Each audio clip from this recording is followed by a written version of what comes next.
Ewo sanibonani. Ninjani nina? Siyajabula. Namkeli la Michael House namhlanje siyajabula ukubona la. Okay, manje isiZulu sami siphelile. My is now finished, okay? So now I'm going to be speaking English for the rest of the day, okay? Great to have you with us. We're going to be doing these 4 topics to try and help you prepare for your upcoming test. Okay, the test is set by the department, and they've told us how many marks for each.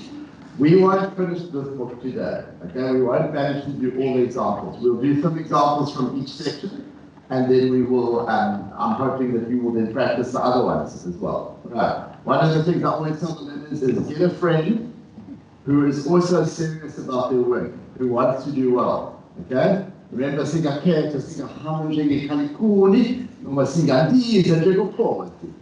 Okay, all right? That's written on our classroom wall. This is one of my abafundi, Justin. He's going to be helping us today. He's going to be walking around taking answers from you. Justin is in grade 11, so he should know the math that we're doing today, okay? On our classroom wall, there's a picture of a kalikuni, a turkey, and there's a picture of an eagle, and it says, the choice is yours. You can walk with turkeys, or you can soar with eagles. Find a friend who also wants to soar with eagles, who wants to do well, a study buddy, okay, and then work with them on your math. Because when you help someone else with their math, it helps your math. Okay. Now, finally, we've got some about the important people that are coming to visit. Okay, okay, they're going to come after tea, and they're going to just watch a little bit of us learning, all right? And then Lisa is going to come up at the end, and she's going to say thank you, because these people, they have a trust fund that they charge of, and they give money to Michael House in order to pay for a day like today. Because today is I do like the buses, the lunch, the papers, everything. It all costs money. Okay, so the people who are coming, he's just going to stand up and he's just going to say thank you to them, and I've got a small present for them. Okay, one of the people who's coming, he used to be the headmaster here of Michael House. Okay, he's in Dorking Diamond. Okay, but he's going to be coming with us today. Okay, guys, can we just keep it easy forward? I just want to start with a prayer. Okay, close your eyes. Thank you. Dear Jesus, we thank you for these students. We just pray that you would bless our time together today, that they would learn a lot, and that we would have fun together. We ask these things in your name. Amen. Okay, guys, we're going to make it start straight away. I'm going to ask you guys to go to page 1 now, or this page, it's actually page 3, this page here that says finance. And the first thing I want you to quickly do is just fill in what percentage we've got if that's the decimal, and what decimal we've got if that's the percentage. I'm going to ask Justin to walk around, and he's going to take answers from you as to what this works. This is the start of finance, and finance is all about percentages. Okay, right. So let's go. Just put your hand up if you know the first one even. 0.06. Yeah. So just find a hand. Okay. Justin's going to get very fit today. He's going to run lots.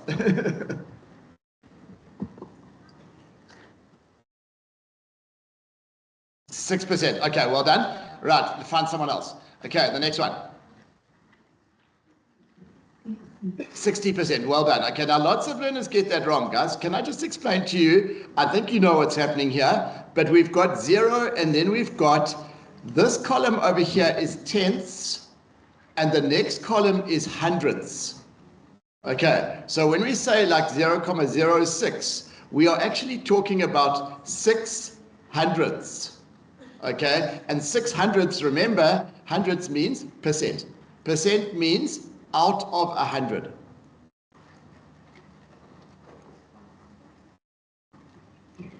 Okay, so 6 out of 100, 6%. Okay, whoopsie, that's not a percentage sign, percent. Okay, right, 0.006 What percentage is that?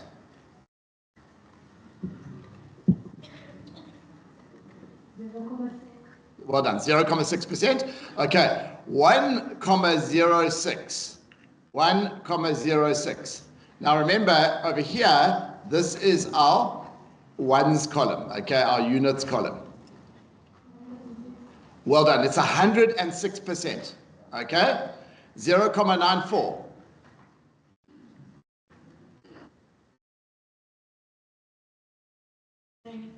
94%. Hala. Now, guys, that's going from the decimal to percentage, but we also need to be able to go the other way. 8%. Here we go, right next to you there, Justin. 0.08. Okay, 80%.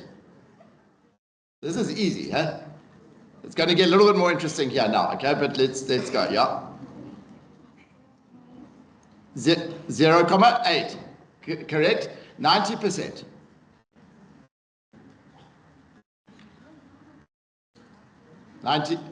Sorry. Not 90%, 0.9%. Well done, 0.009. Okay, all right. Remember, if it's okay, that's cool. 108%.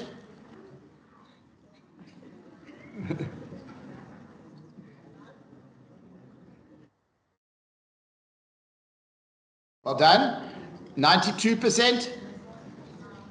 0.92. I saw a calculator there. I hope you're not using a calculator for these things, guys. 500%. 500%. Well done. Hala, it's 5. Okay, guys, if you can't do percentages, you can't do financial maths. Now, I want to show you something here. And in fact, even Justin, he might not have seen this because we haven't done financial maths yet this year. It's our next topic, okay? So if I said to you, let's increase 700 by 6%, I want you to write down what I'm writing, because I think what many of you do, you will say, let's work out 6%, that's 6%, is everyone okay? Of 700, and then we will add 700. Is everyone okay that that's what we're going to do? Remember, order of operations, remember BODMAS. So we're going to do that first, and then we're going to do this. Okay, now, I want to show you in maths, everything is connected to everything else. If we take out a common factor of 700, what will I have inside the brackets if I take out a common factor? Can anybody just put your hand up and just tell us quickly? Justin wants a rest, but he's not getting a rest just yet. Okay, if you know, what must I put inside the bracket if I take out 700 as a common factor? Remember factorizing, we've done factorizing, huh?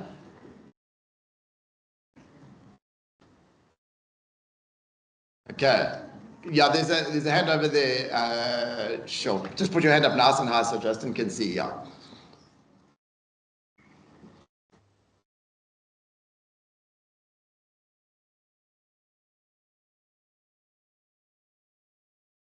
No, okay, so just careful. We want to factorize it. So I want you, guys, you know how to factorize. If I ask you how to factorize 2x plus 6, what would you take out? You take out 2. What would come inside? X plus 3, not 6, x plus 3. Hala. So what must I put here to get the 700? 1. And then what must I put here to get this yellow term? Just 6%, huh? Okay. Now, guys, if we add these two numbers in here, this is actually 700 times 1. What's 6% as a decimal? 0.6. Okay. Sorry, 0.06 plus the 1.06. So, guys, when we do this, all right, we are going to, and we can look at the answer now, okay? I think it's maybe 742, is it? 742, okay. I'm not really interested in the answer. I'm going to highlight this green. This here is a multiplier. Okay, I'm going to call it a multiplier. What number is it actually as a percentage?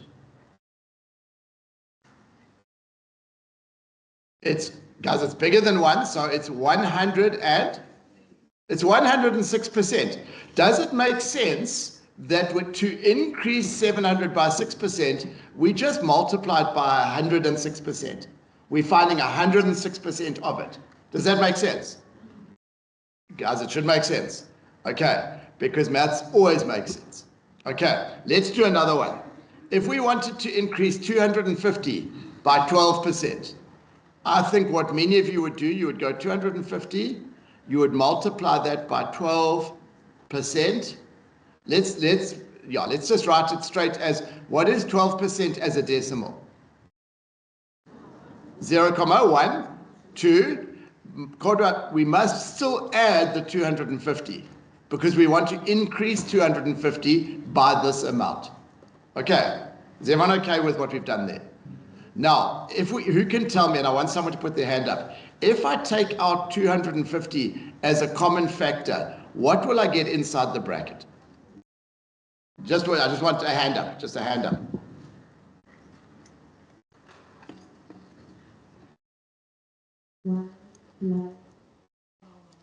Halala, uyinqobile. Okay, 250 times 1,12. Guys, this is the multiplier. Okay, and what is this? It's actually 112%. So if I want to increase something by 12%, I just multiply it by 1,12 because 1,12 is 112%. Does it make sense?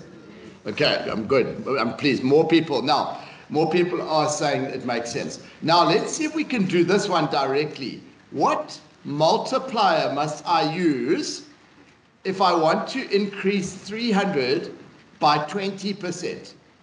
Have we got a hand? So what number, guys? I want to go straight to the answer. What number, you're at the back, what number must I multiply 300 by if I want to grow it by 20%?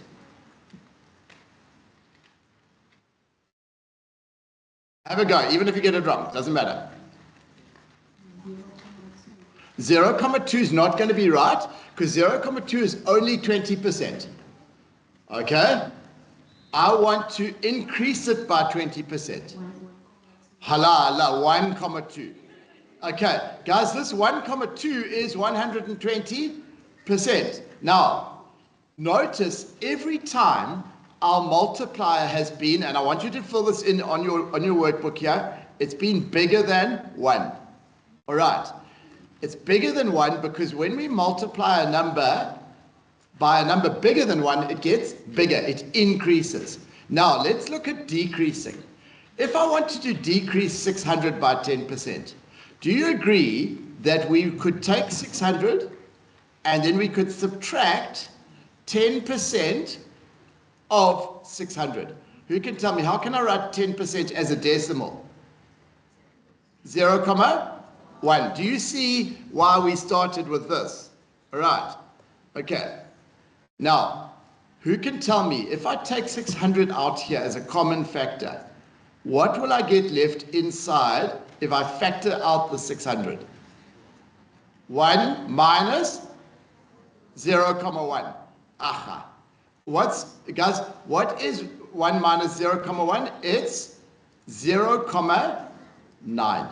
Now, I'm going to change my highlighter here. I'm going to use a red, like an orange highlighter. That's my multiplier. Guys, what is this as a percentage? It's 90%. Does it make sense that if I decrease 600 by 10%, I just want 90% of the 600? Does it make sense? Yes. Allah. Okay. What if we wanted to decrease 300 by 20%? Let's do it again. We would take 300. We would multiply by 20% of 300. Okay? Now, who can tell me if I take out, so are these learners just arriving now? So are you guys just arriving? Is it Jabula? What, guys, these people who've just walked in, what school is this? Senzobuhle. Okay, great. Can you just quickly come to the front here? Because I want you to grab the registers. Thank you. And also labels. In fact, just go outside, please. Just go outside. My friend here is going to help you just do the labels. Let's take a couple of pens. Thanks. Thanks, guys. Sorry. Okay. All right. Who can tell me what happens when we take out 300 here as a common factor? Yeah, right there. Guys, right here. There's a hand right next to you, Justin. There, yeah. Guys, put your hand nice and high so Justin can see. All right. Well done. Into 1 minus 0,2. And guys, what is 1 minus 0,2? Let's just say it together. It's 0,8. Guys, what is 0,8 as a percentage? It's 80%. We have our multiplier is reducing it by 20%. If we've got 100% and we reduce by 20%, it's 80%. Now, what multiplier must I use? I want you to multiply 90 by some number. I don't want you to shout it out. I want you all to think about this. And I want the multiplier straight away that's going to reduce it, decrease it by 6%. Okay, I want you to think about what will the multiplier be? Yeah, so there's some hands? Yeah, thanks.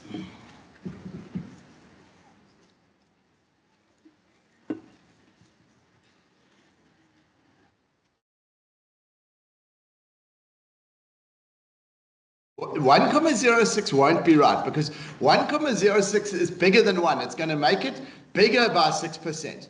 I want to make it smaller by 6%. Okay, there's some hands at the back. You might want to have another go. You can have another go if you want. Okay.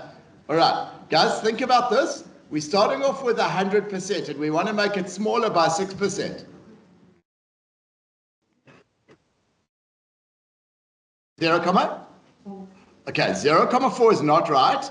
Okay, at least it's less than 1. Guys, 0,4 is, that's why 0,4 is 40%, guys. Okay, if we reduced it by 60%, then yes, what will it be? 0,06. No, 0,06 is not right. 0,06, no. Okay, guys, 0,06 is 6%. We want to just reduce it by 6%. I want you to think about 100%. 100%, okay? And I want to reduce it by 6%. Okay.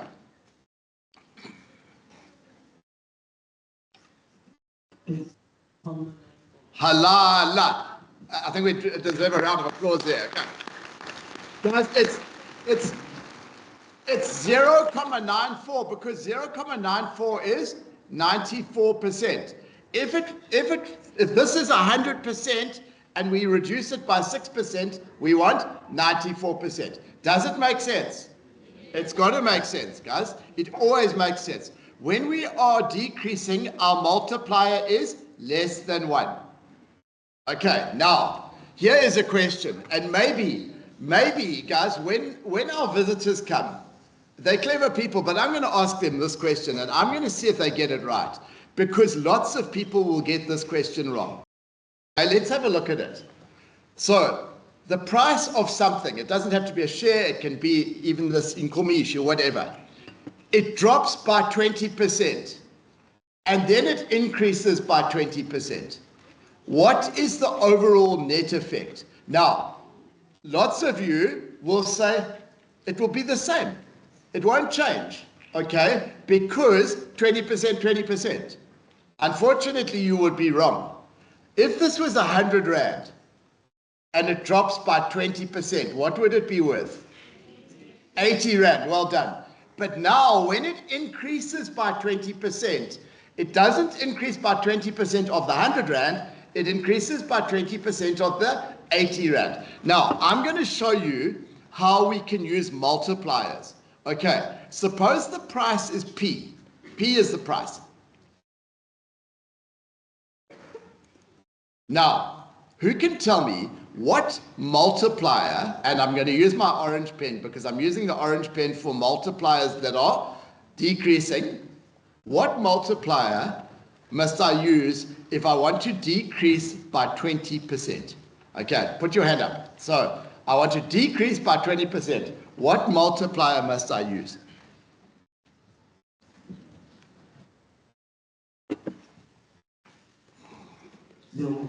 Halala, 0.8. Well done. Okay.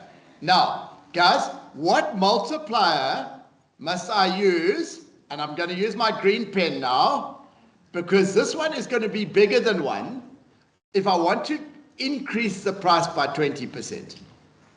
Okay, is that the same person? Is that the same person? Let's have someone else. What multiplier, and guys, you must give me a number bigger than 1, huh? Hala, 1.2. Okay, now, I want someone to use a calculator. I don't need to use a calculator, but I want someone to just check if you multiply these two multipliers. Okay, so now we're going to multiply the two multipliers. Multiply 0.8 by 1.2. And I want you to tell me what you get. Is that, must I use my green one for increasing or my orange one for decreasing? 0.96, guys, is less than 1. 0.96. Now, who can tell me what happened to the price if this multiplier is 0.96? Is the overall result, is it increasing? Is it decreasing? But what percentage? Okay, put your hand up. I want you to tell me, if we multiply by a multiplier of 0.96, what has actually happened? So I'm looking for you to fill in the gaps here. It's either increased or decreased by how much?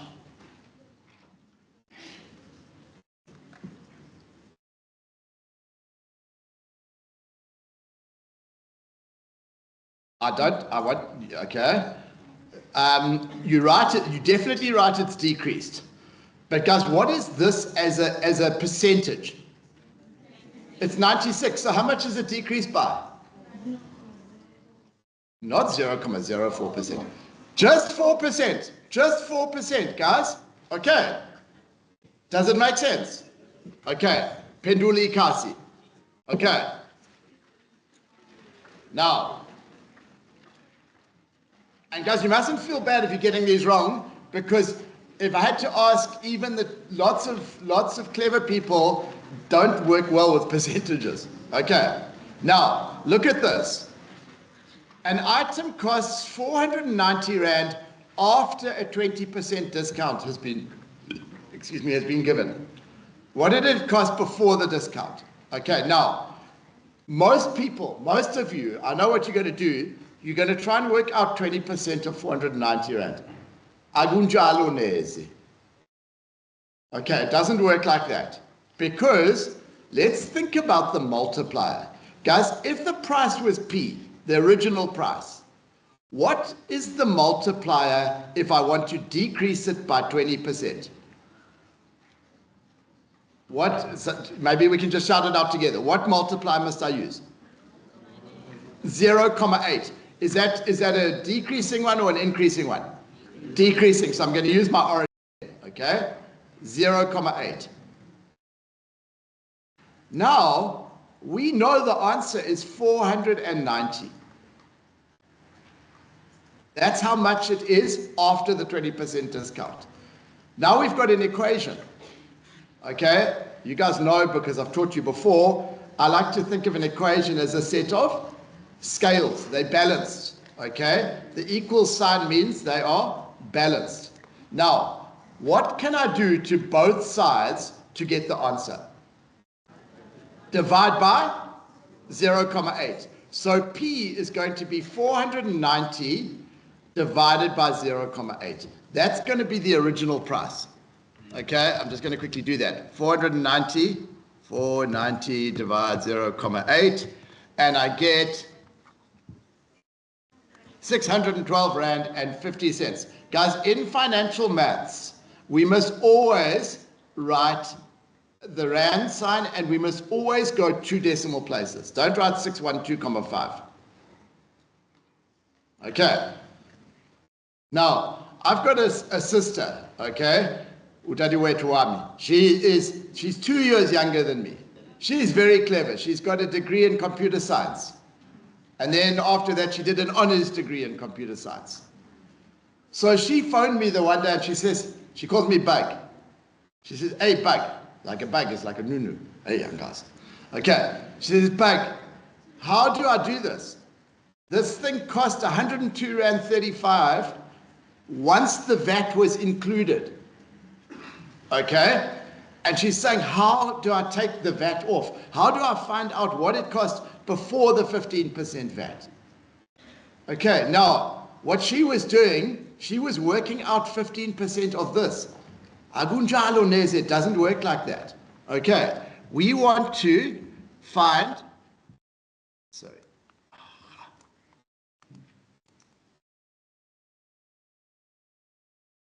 Guys, if the price was P, what multiplier will add 15%?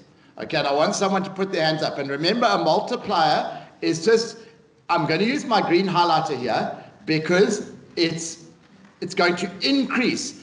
If it increases, the multiplier must be bigger than 1. So don't give me a number less than 1 here, please. Please, please, please. 1,15. Halala.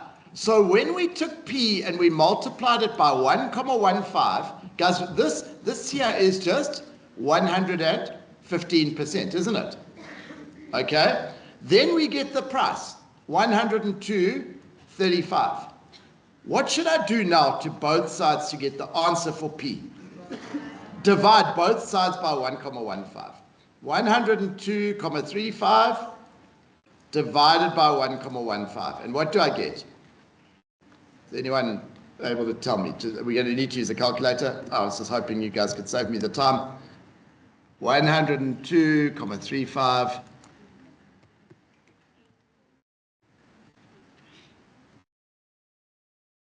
Ah, 89. Okay, all right. 89 Rand. Thank you. All right, we don't have to put the comma 00 when it's a whole number. Okay, all right. Now, here's a question, and this question most people will get wrong also. The price of a share drops by 10% and then it increases by 20%. And the question is, would it matter if it increased first and then dropped? Now let's look at the price of the share. Guys, what is my multiplier if I want to drop by 10%? Let's say it together. 0,9. And what is my multiplier if I want to increase by 20%? 1,2. Halala, we're starting to get the hang of this. Guys, this one is green. It's bigger than 1. It's increasing. Guys, that's 120%. This one is 90%. Now, what is 4 times 3? 12. And what is 3 times 4? 12. Does it matter what order we multiply numbers in maths? No. So if I multiply by the 1,2 and then by the 0,9, sorry, I'm being a little bit lazy about putting time signs here. It will be the same, won't it? It will be exactly the same. So it doesn't matter whether it increases first and then decreases, or whether it decreases first and then increases. Okay, right. Let's look at just 2 last questions before we get into using some of the formulas. Okay, an item is discounted from 300 Rand to 285 Rand. What we're going to do, we're going to put the new price over the old price. And guys, what do you get if you put 285 over 300? What do you get as a decimal? Can someone tell me on your calculator? It's going to be 0. This number is smaller than that number, so it's going to be 0, something. 95. Halala. Now, I want you to think, if it's 0.95, what we're saying is that this is 95% of that. So what was the size of the reduction? How much did it decrease by? Guys, if this is the multiplier, when we multiply by 0.95, what are we decreasing by? What percentage? Well done, by 5%, because this is 95%. So if we're multiplying by 0.95, the thing will get smaller by 5%. Does it make sense? It always makes sense. Okay, I want you to try and do this last one on your own. Again, I want you to put new over old, and this time you're going to get a number bigger than 1. And I'm going to ask Justin to see if we can get someone to give us an answer.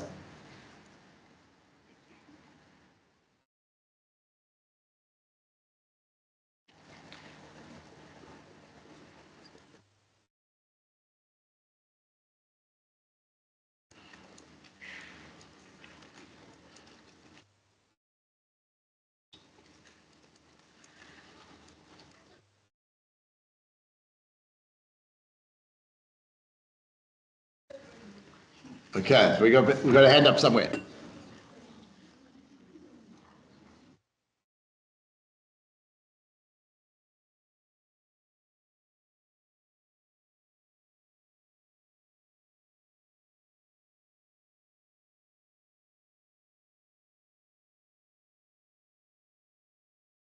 $2.375. Okay, now this is a little bit tricky. Okay, all right. What percentage did it increase by? Okay, guys, this is a harder question. Okay, all right.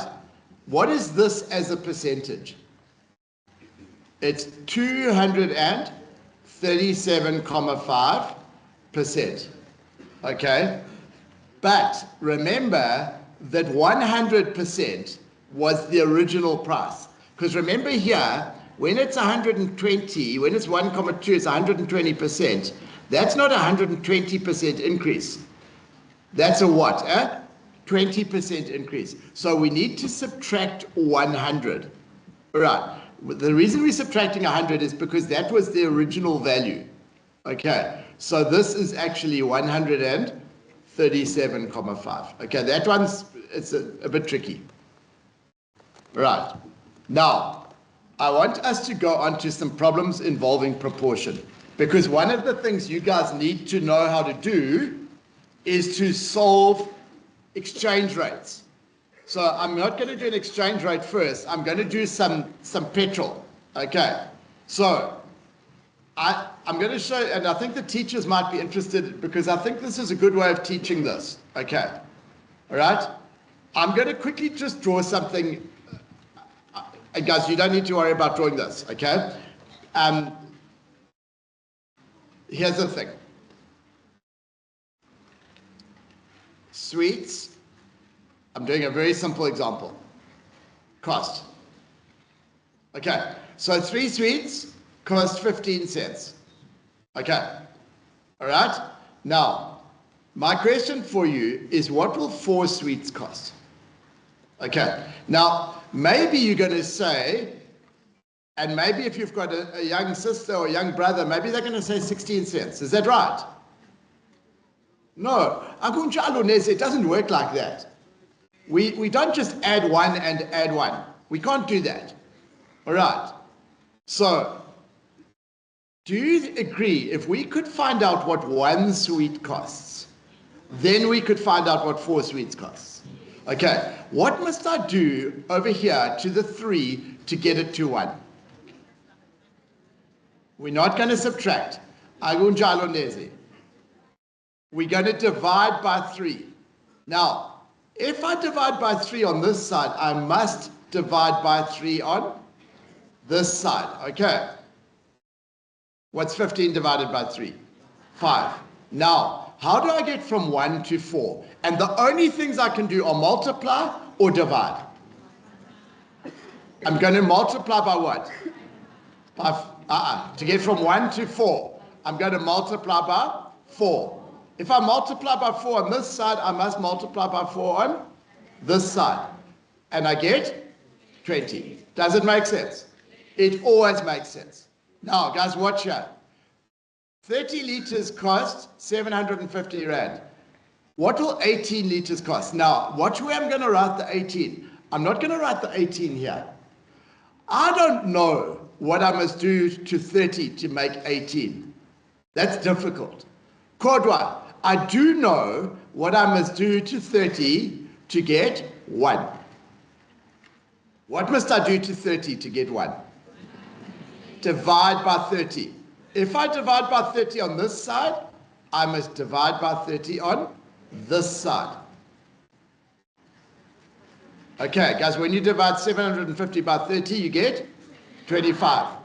I don't want 1 liter. I want 18 liters. What must I do on this side to get from 1 to 18? Times by 18. Okay, and if I take 25 and I times by 18, I think I get 450. Okay, guys, your brain is like a muscle. If you use it, it gets better. If you use the calculator for easy stuff, your brain does not get better. Okay, right. Now, here's another question. It says, how many liters can I buy with 1,000 Rand? Watch what I'm going to do. I'm not going to write the 1,000 here. I'm going to write the 1,000 over here. Okay, because I don't know what to do to 750 to get to 1,000. Kodwa, I do know how to get 1. What must I do? So irritating. What must I do to get a 1 here? From 750, what must I do to get a 1? Divide by 750, okay? And if I divide by 750 here, I must divide by 750 here.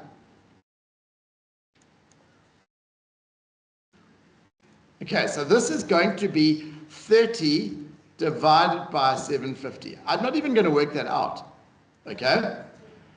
How do I get from 1 to 1,000?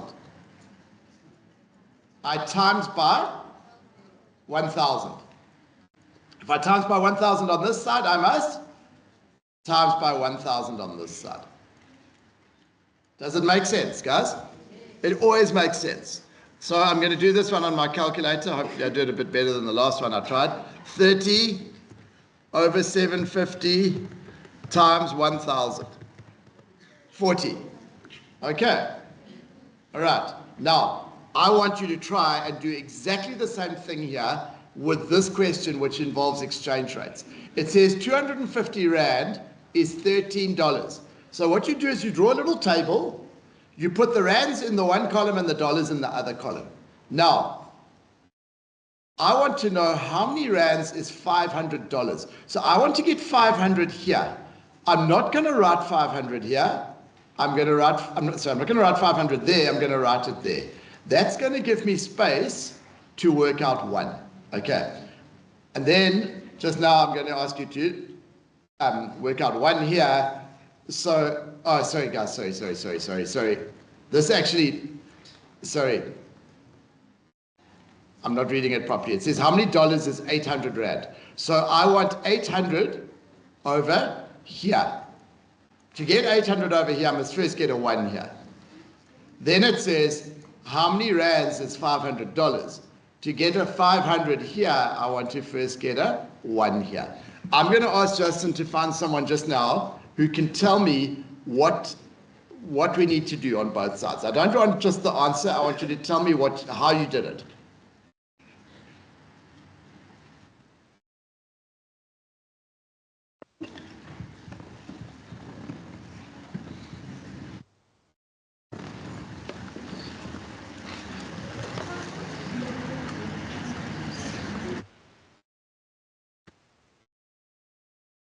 Okay, put your hand up if you're ready to tell us. There we go. There's a learner right in the middle there. I think that learner is maybe from Shell Connor. Am I wrong? Or am I right? Am I wrong? What school? Just tell us what school you're from first. Niezaneni, sorry, but okay, Niezaneni.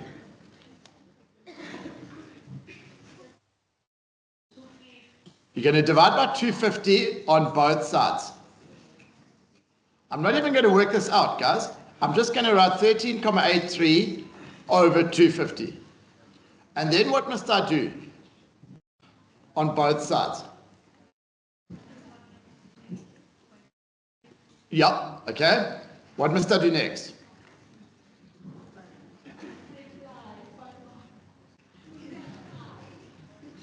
Multiply by?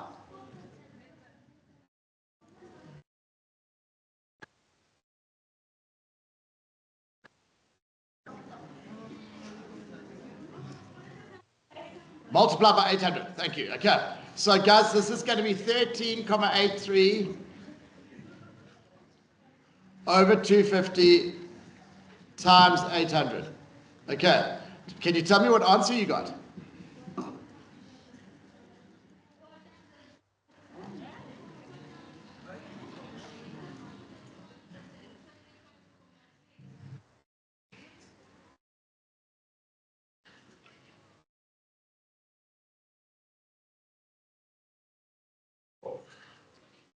Yeah, so we're getting different answers here. 44,56. Okay, 44,256. Now, guys, we need to round that, eh? So it's going to be 44,26. All right, $44.26. Okay, now I'm looking for a volunteer who can tell me how I'm going to work out $500. $500 is, hey, it's a lot of money. What must I do first?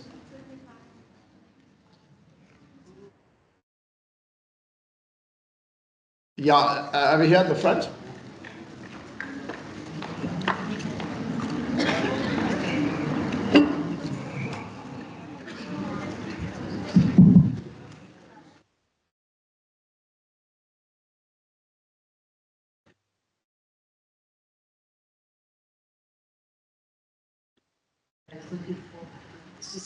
Okay, so you can, guys, you can divide here by 44,26. You're absolutely right. The only reason I might have used the top line is because that's exact, but let's do that. So we're going to divide by 44,26. If I do that on this side, I must also do it on this side. 800 divided by 44,26. Okay, we don't need to work that out yet. Sorry, guys, I said 44,26 and I wrote 44,25. 44,26. Okay, and then what's the last thing I must do to get from this row to this row? Well done. Multiply by 500. Can you tell me your final answer before you give the microphone back?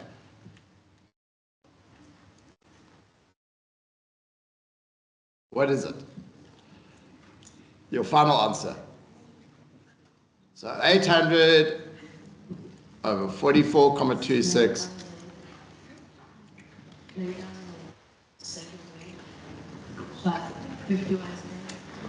Okay, I'm going to write that down. 9,037 Rand and 51 cents. Do people agree with that? Have you done it? Have you checked? Okay, great. Well done. Allah. All right, guys, I find these little tables very useful for converting exchange rates, but also for any question involving proportion. Okay, so I hope you'll find that method useful. Right, now, we have got two formulas in, so Penduli Ikasi, yeah. We're on page 7 now. We've got two formulas for financial maths. One of them is for simple interest, okay? And the other one is for compound interest. Okay, now I want us just to remember earlier we were doing multipliers. Okay, I invest 100 Rand at 12% per annum compounded annually. It says how much do I have at the end of 5 years? Guys, if I want to take my 100 Rand what multiplier, and I'm going to use a green multiplier, what multiplier will grow it by 12%? Just once. Elilorda, just 1 year. What must I multiply 100 by to increase it by 12%? What is the multiplier? Yeah, on the end of the row. There's a man who knows his multipliers. Yeah. He's answered a few questions correctly. Okay. Halala, 1,12. Guys, do you agree that's what you'll have after 1 year? Now, if I take this number and I want to grow it by 12%, what am I going to multiply by? 1,12 again. Are you with me?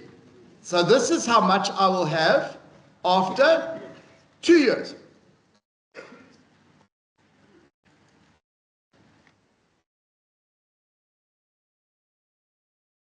Anyone want to tell me how many times must I multiply 100 by 1,12 to increase it by 12% for 3 years? What power must I put on here for after 3 years? Cubed. Well done. After 3 years, it'll be cubed. Okay. What will it be worth after 5 years? To the power 5. Do you see why this formula works? Do you see why this formula works? Because this piece over here is just the multiplier.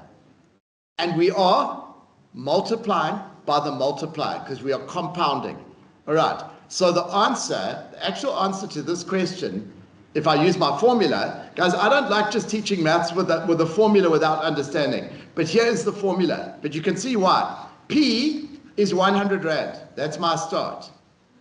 Now, 1 plus my interest rate is 12%. 12%, 0,12. And then N is the number of years to the power 5. Okay. Let's just see what that comes to. 100 times 1,12 to the power 5. 176 and 23. 176,23.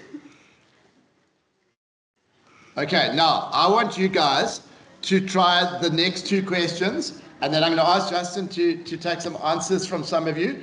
I'm just going to put my jacket on because I'm getting cold. Okay.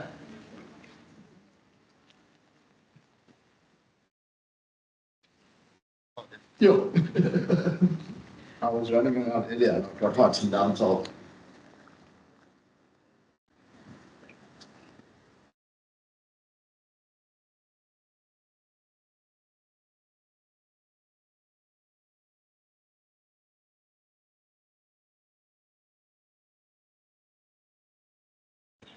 So guys, question 3, it doesn't tell us, question 3 is Nancy Kinga, we've got a problem. It doesn't tell us what interest, which is, whether it's simple or compound.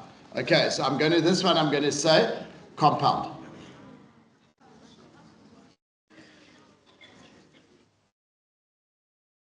Yeah. Have you got an answer for us? Okay, Justin. Oh, sorry, Justin's at the back. He'll come down maybe for the next question. Yeah.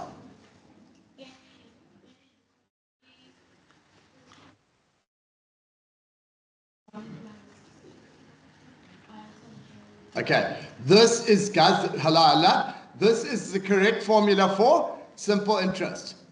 It's very good to show you're working, because when the teacher's marking, and here's a teacher marking here, teachers never rest, guys. There's a teacher doing his marking at the back here, at the front here. But when the teacher's marking, if you just put an answer, let's say you just put, I think the answer is 257 Rand and 8 cents. Okay, and it's wrong. How many marks will you get if you just write the answer and it's wrong? 1. You wish. You'll get 0. Okay, you will get 0.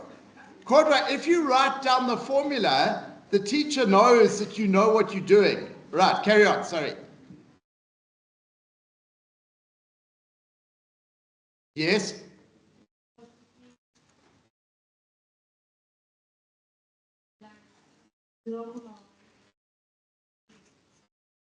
Well done. Okay, guys, that's excellent. So P is what I'm trying to find. Okay? How much I invested initially. Right, now we've got an equation. What did you do next?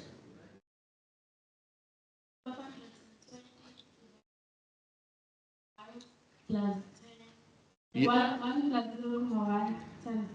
Okay, I'm going to work that out. It's actually 1,3. Okay, you're 100% correct. And then what's your final answer? P is 400. Well done.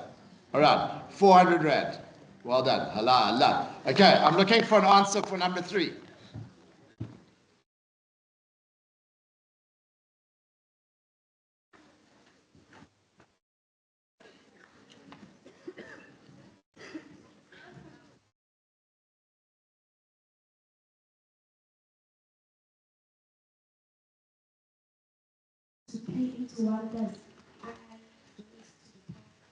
Yeah.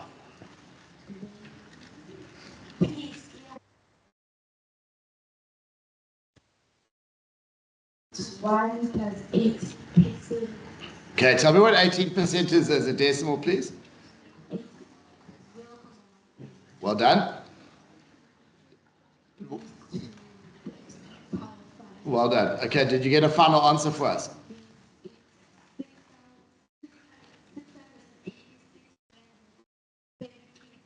Well done. Okay. Halal. Okay. Right. So now let's okay, we're going to do a slightly more complicated one. Okay? We're going to leave number 4 and we're going to do number 5. No, in fact, we'll do number 4. We'll do number 4. Okay. Now, what you'll notice, guys, is it says in the little table here, inflation. Inflation is always compounded annually. It's always compounded.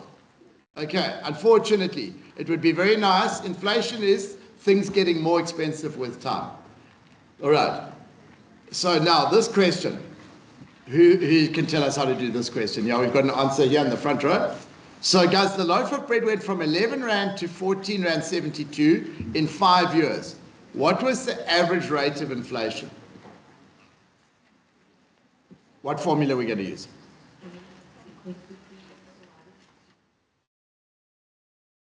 Well done. Okay, so we're going to use the compound increase formula, yeah? Well done.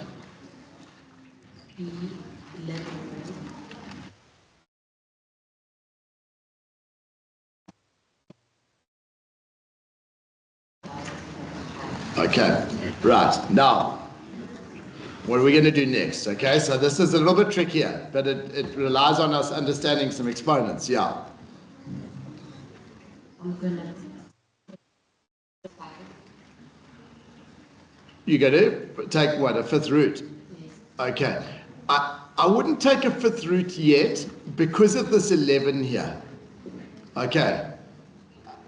You could probably get there, but I would actually suggest let's divide by 11.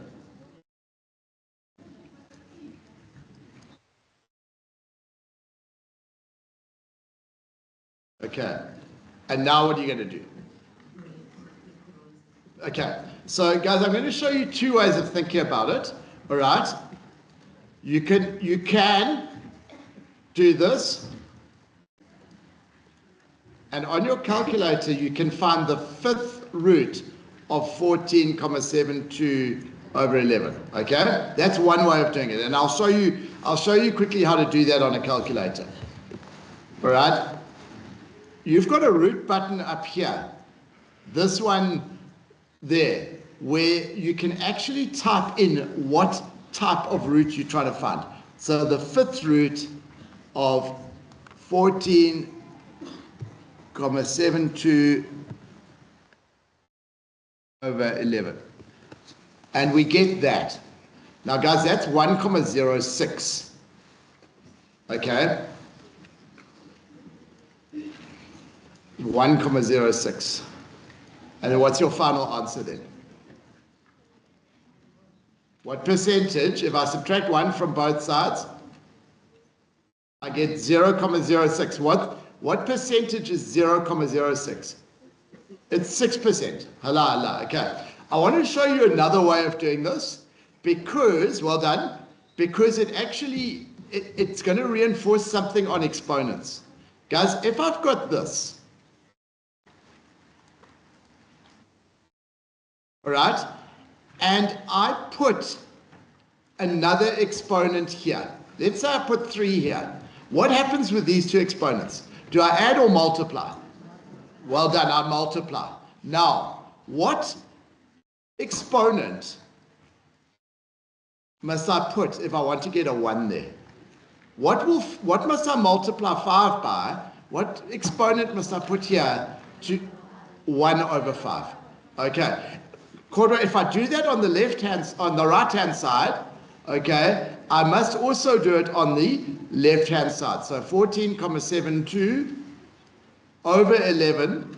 Now, on the right hand side, I raise to the power of 1 over 5. So on the left hand side, I must raise to the power 1 over 5. Okay, and I will get I get exactly the same answer. If I do all of this, I get 1,06. Okay, and then I is 6%. All right. I'm not going to do this next question completely, okay? But just look, let's just read it together. It says, how much must I invest if I want to have 5,000 Rand in 6 years' time? Okay? Cordwa, interest is at something for then and then something else for the next 2 years.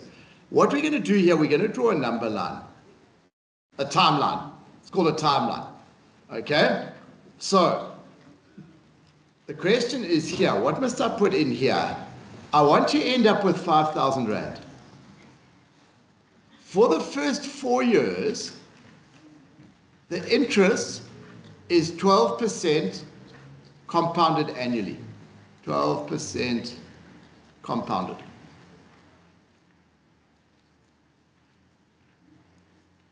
Now I'm going to call this T0. That's T0 is today, and I'm going to call this T6. That's 6 years' time.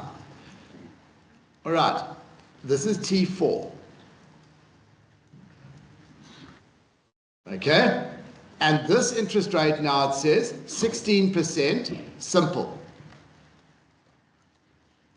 Do you see how that diagram has helped us understand kind of what that is? Okay. Now, we don't have time to answer this question, but I want you to just think about,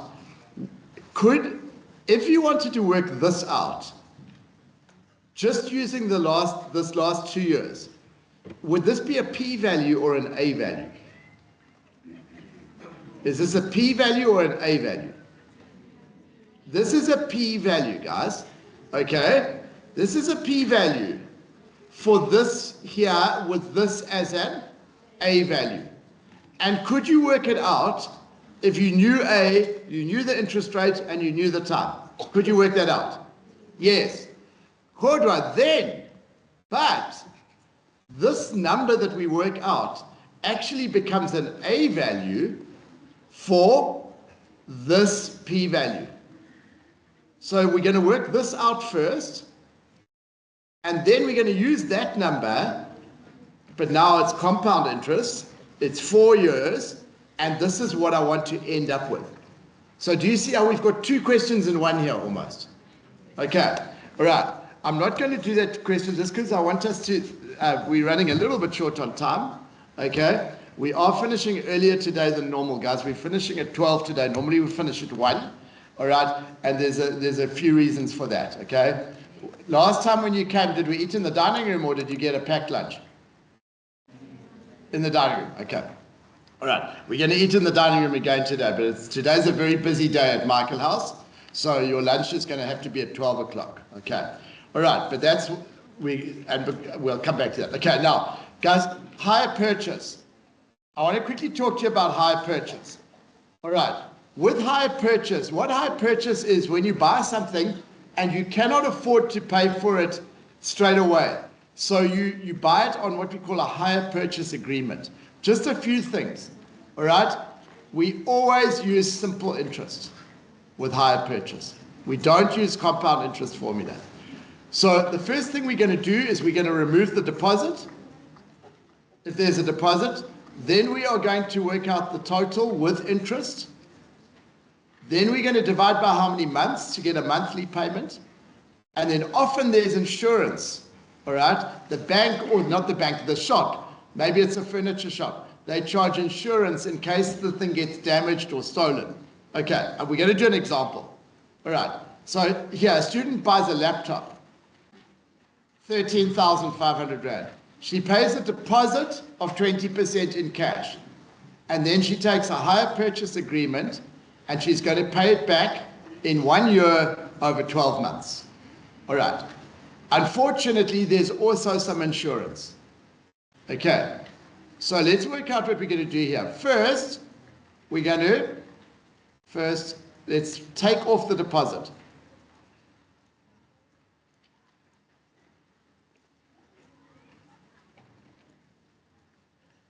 Okay, so guys, if I want to take off 20%, what multiplier must I use if I want a number smaller than 13,500 Rand and I want to remove 20%? What will the multiplier be? And I'm going to use my orange pen because my orange pen is my multiplier for decreasing. It's going to be a number less than 1.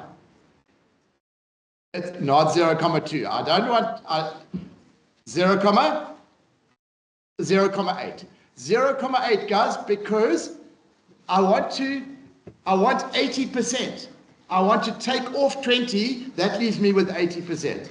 All right, let's work that out. Can someone just tell me what that comes to?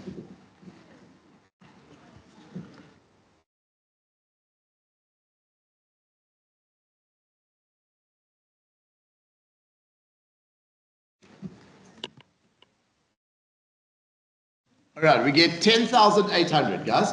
That is the amount that the student is going to borrow. All right. Now, the bank is going to charge interest. So now we put on interest. Add the interest.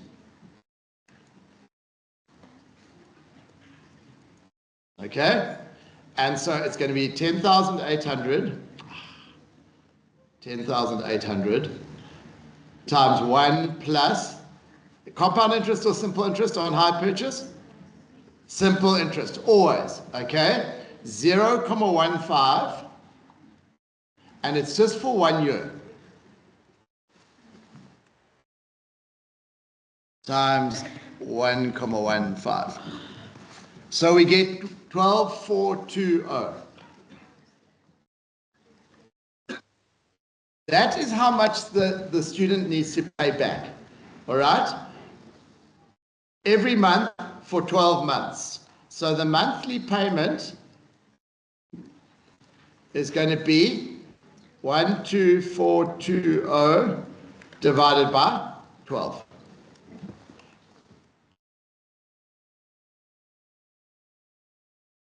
And we get 1035. Okay, just careful, that's not the final answer because there's also insurance. So the total monthly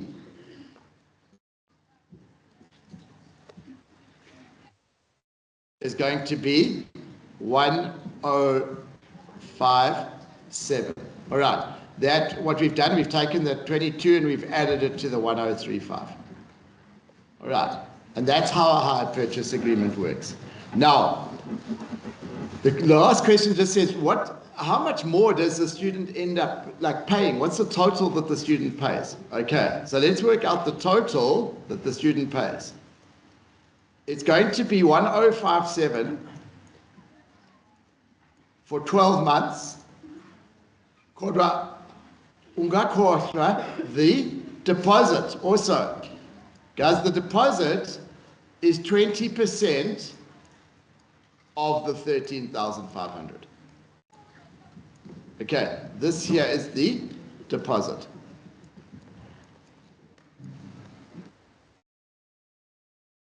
So let's work it out. 1057 times by 12 plus 0.2 times by 13,500. 15,384. Okay, and what's happened is that the learners spent much more money. Okay, the best way, if you can buy something, the best way is to pay cash. Okay, but unfortunately, often you don't have enough cash. You haven't got savings. Okay, and what's happening here is you're spending a whole lot of money on interest. Right, guys, we're going to leave financial maths. Okay, we're going to go to probability. All right, and we're going to look at some probability now. So I'm going to page 11. I want you to try the other questions that we didn't get to. I want you to try them. All right, now. All right, this formula here you get provided. And what it says is that the probability of something happening is the number of ways it can happen divided by the total number of things that can happen. Okay, it makes sense, it always makes sense. So, for example, you might want to just write this in here. I toss a dice. It's actually not called a dice, guys, it's actually called a die, okay? But so many people call it a dice that now people start saying it's a dice, okay? But dice is actually 2 dice, 1 die. But anyway, okay. I toss a die. What's the probability, guys, that I get an even number? Now, I'm sure you guys know the answer to this. Maybe someone can tell me. All right. Yeah, so there's an answer there. 1/6. No, so you're not right. Okay. An even number, okay?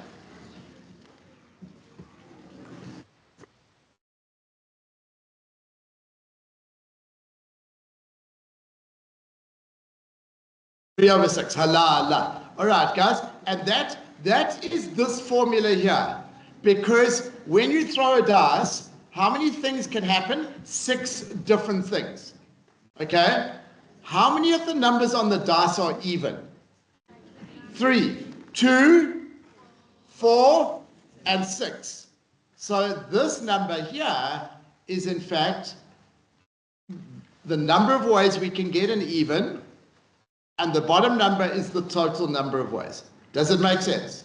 It always makes sense. Okay, all right, guys, probabilities always lie between 0 and 1. I want you to write here, just next to 1, I want you to write definite. I'm trying to think of the best word for the, one that you're going to understand. Okay. A probability of 1 means it's definite, it's guaranteed. Okay? And next to the 0 here, I want you just to see if you can squash in the word impossible. So when I throw the dice, what's the probability that I get a number less than 7? A number less than 7. What's the probability when I throw the dice that I get a number less than 7? 1. Well done. It's 1. Guys, the probability of less than 7, all right, is going to be 1. It's going to be 6 out of 6 because every single number on the dice, it's guaranteed. What's the probability when I throw the dice that I get an 8? It's 0. It's impossible. Okay, we cannot get an 8 when we throw a dice with 6 sides. Okay, right. This here is very important that you just write here. Many books do not use the line, they use a little dash. Okay, when you've got E with a little dash, it means not E. Okay, so, and this, again, this makes sense, that the probability of something happening and the probability of it not happening is 1.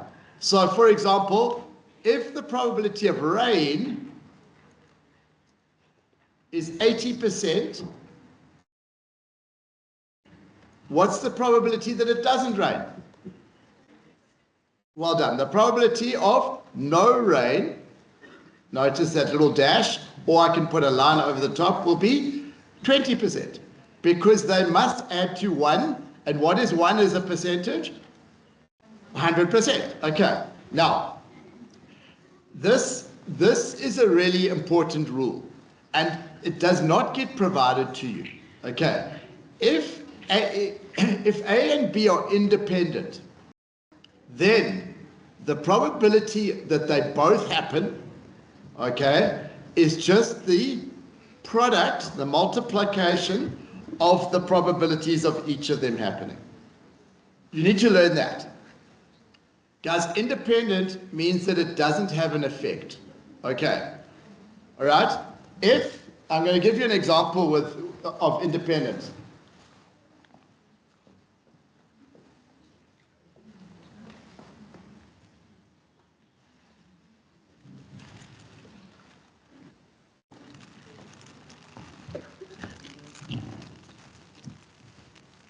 Okay, so on the table here, I've got 2 red sweets, 2 purple sweets, and 1 green sweet. If I take a sweet, I just choose one, I look at it and I put it back. Now I take another one. Those are independent. Okay, independent because I put it back, nothing changes. The next time I choose a sweet, the probability of, say, a purple sweet will be exactly the same. Okay, chord 1.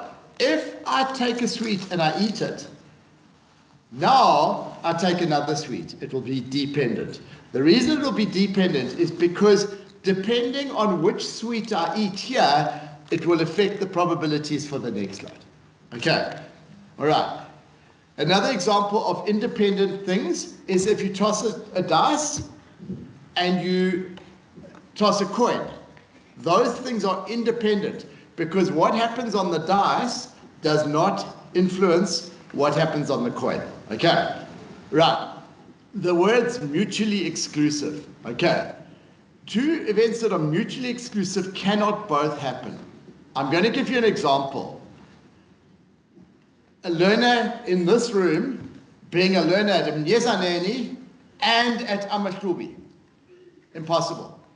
There's not a single learner in this room who's at Mnyezaneni and at Amahlubi. Okay.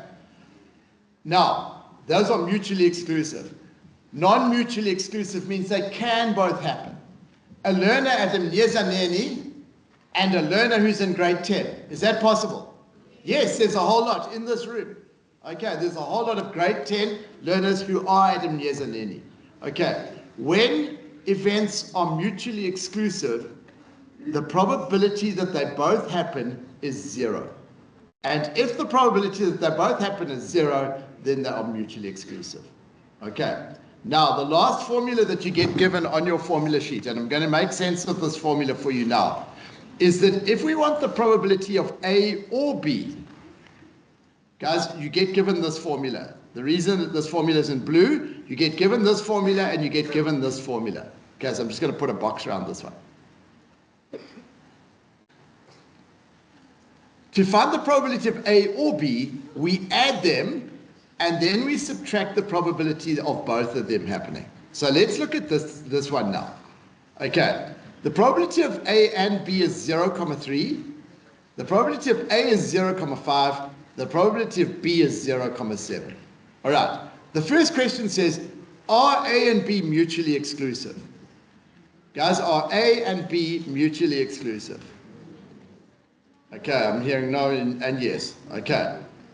Who can tell me whether they're mutually exclusive or not and why?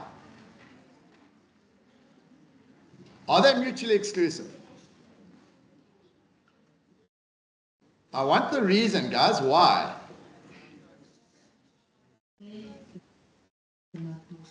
Okay, they're not. Well done, but why? How do you know? Not Well done.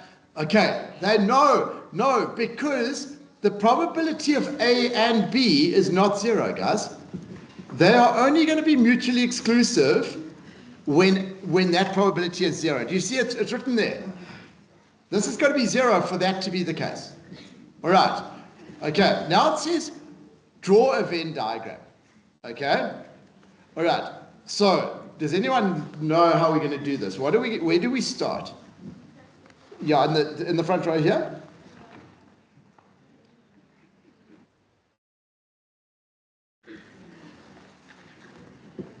No, 0.3. Where? In the middle. We're going to start there, okay? Carry on. And then what are we going to do?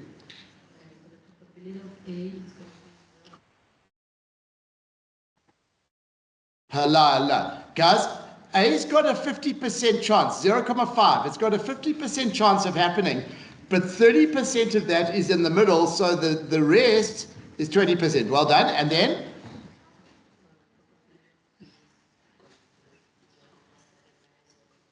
Yes? Well done. So guys, do you see, when we talk about the probability of B, we're not talking just here, we're talking 4. Thank you.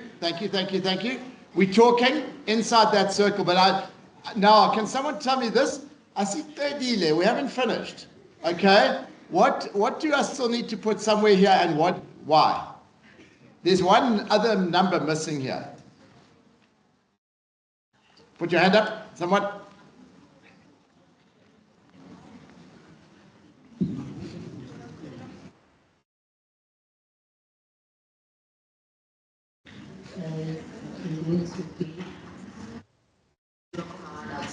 Zero comma 1. Why?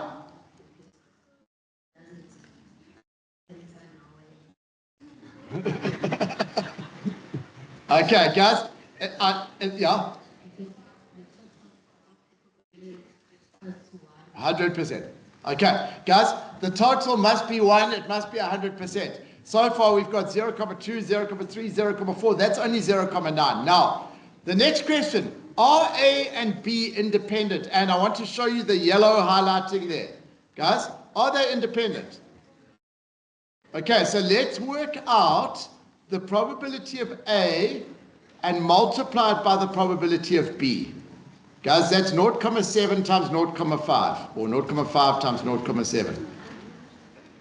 It's actually 0.35.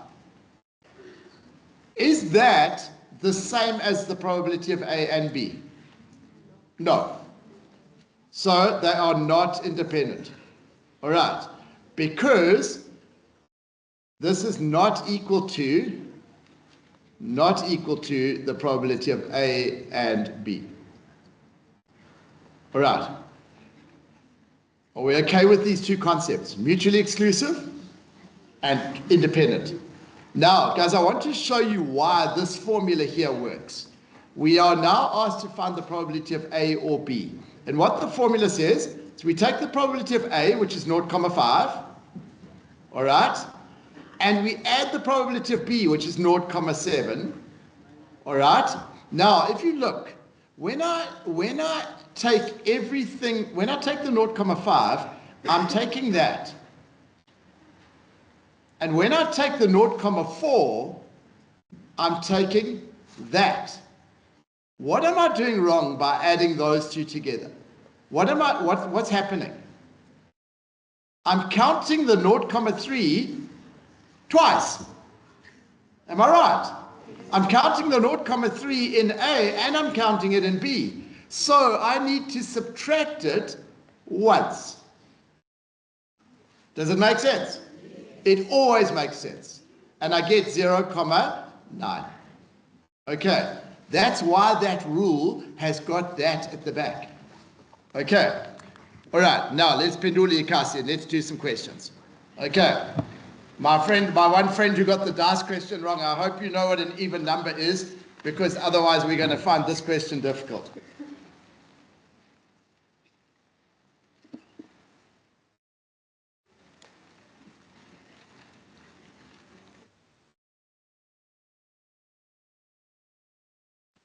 Okay, the first thing we need to know is how many segments are there on this spinner? There's 7. 7 is what we call our sample space. How many of these numbers are even? 2, 6, and 8. So the answer will be 3/7. Okay. An odd number. It must be 4/7. I don't have to count because these the numbers are either even or they are. These two add up to 1. A prime number. Okay, there are only, guys, remember 1 is not a prime number. Okay? 2 and 11. So 2 out of 7. A factor of 12. Do you see how, although we're doing probability, now we're also testing that you know things about numbers. Which of these numbers are factors of 12 that go into 12? 1, 2, 6. 4 out of 12. 4 out of 7, sorry. A multiple of 3. Which ones are multiples of 3?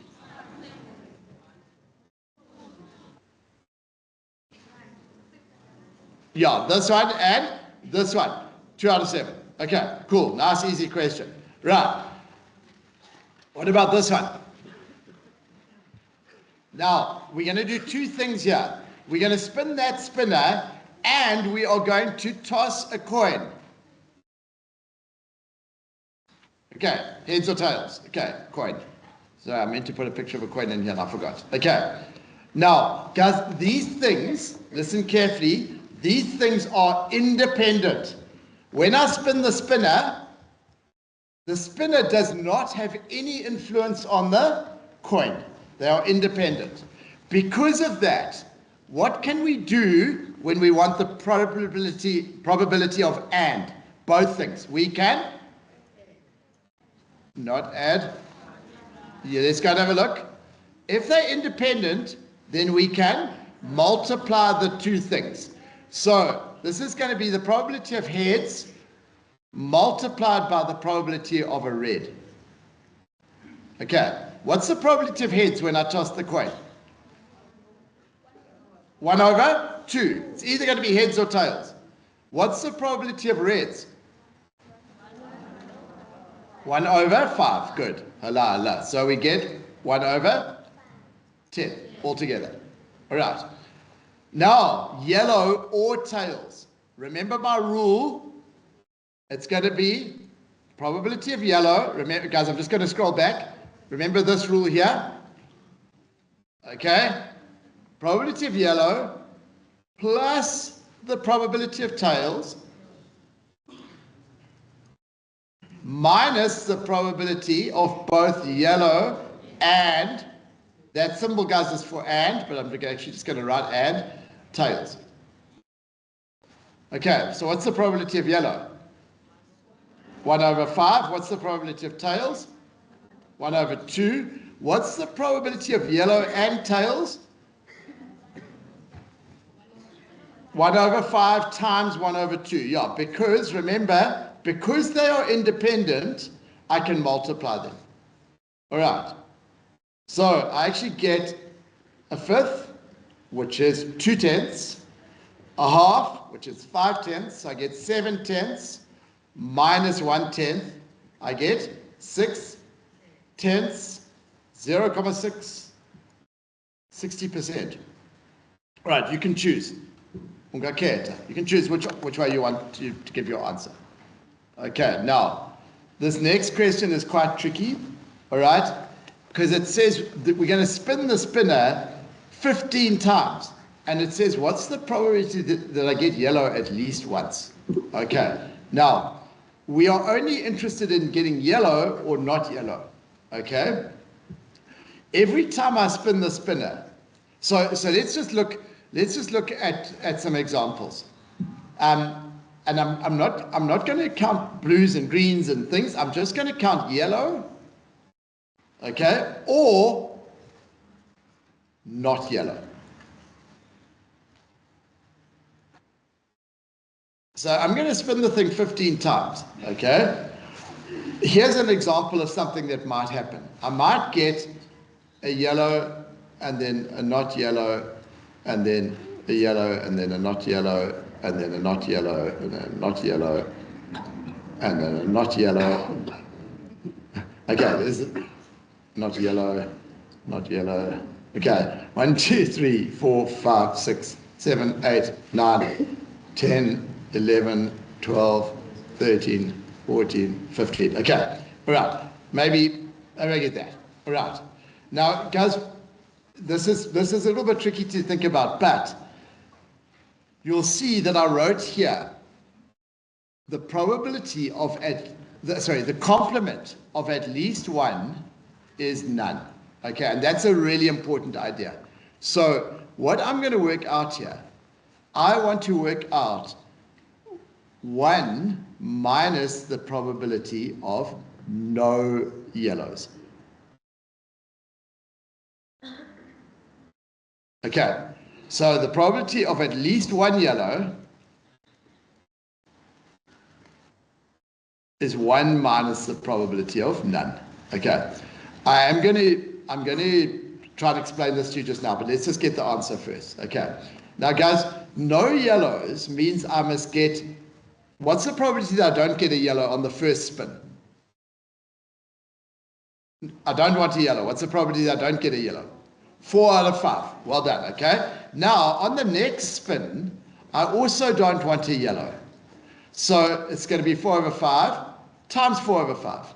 And on the next spin, I also don't want a yellow. So it's going to be 4 over 5 times 4 over 5. Okay. All right, it's actually going to be 1 minus 4 over 5 to the power of 15. Because I want 15 non-yellows. Now, if I work that out on my calculator, 1 minus 4 divided by 5, this is a fraction button. The power of 15. Okay, again, 965, 96.5%. Okay, that I get at least one yellow. Right, I'm going to just do a simpler one, just with, if I toss a coin 3 times. I'm going to write down all the things that can happen. Okay? I could get heads and heads and heads. I could get heads and heads and tails. I could get heads and tails and heads. I could get heads and tails then tails. I could get tails then heads and heads. I could get tails then heads and tails. I could get tails and tails then heads. And lastly I could get 3 tails. All right, those are the only 8 things that can happen when I toss a coin 3 times. Now, if I want at least one head, watch carefully here. Have I got at least one head here? Yes. Have I got at least one head here? Yes. Here? Yes. Here? Yes. Here? Yes. Here? Yes. Yes. No. So, all the probabilities must add up to 1. Okay? So the probability of getting at least one head, I don't need to count this one and this one and this one. All I need to do is just work out what's the probability, it should say at least one head, is going to be 1 minus the probability of none. Okay, and the probability of none is 1 out of 8, so the final answer is 7 out of 8. Does it make more sense? Like that, okay, because you can see here we're counting every single throw, every single time where we get at least one yellow. The only one we don't want to count is where we get no yellows. Right, guys, we're going to have a tea break now. Right, guys, welcome back. I hope you enjoyed your tea. We're going to carry on with our probability. We're going to do just a couple more questions on probability, then we're going to switch over to some trigonometry. Okay, so let's look at question 4. We are on page 14.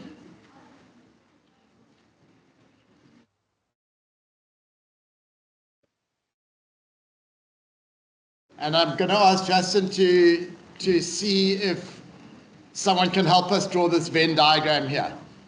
So we've got 35 learners in a class. 5 of them study science and geography, 20 study geography, 17 study science. Okay, so we've got an answer already. Okay, that's great. 5 where? 5 in the middle over here. Those people take science and geography. 12 where? In science, yeah. All right, just tell me why you're putting 12 there.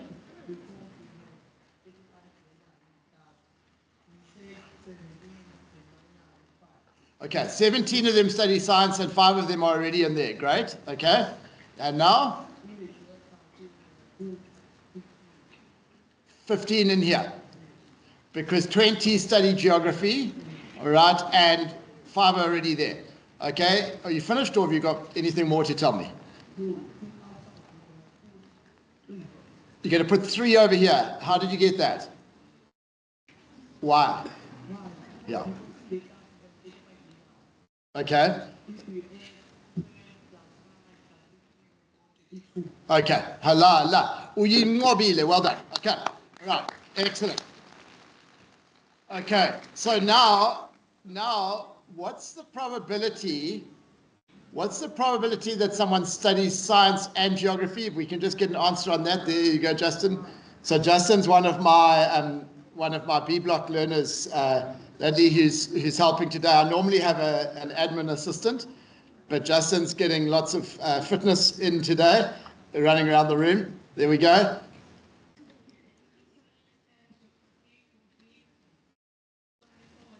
Well done, 5 out of 35, very nice. And someone close by, so Justin doesn't have to run too far. What's the probability that someone studies science but not geography?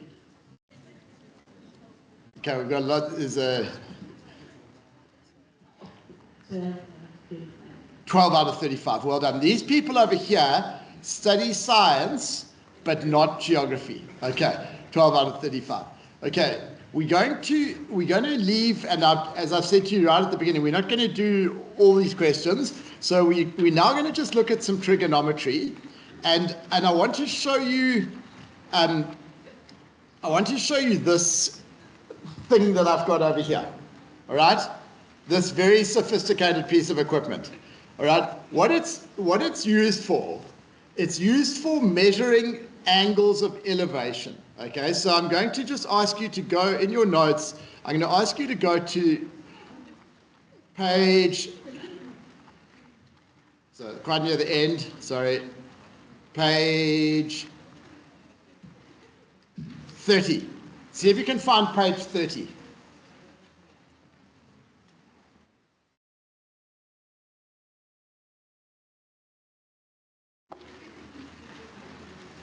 All right, so we've got a person who's standing on top of a cliff here, and when he looks up, that's called an angle of inclination or an angle of elevation. He's looking up at Inyoni, at the bird. Okay, all right? That's how far up from the horizontal.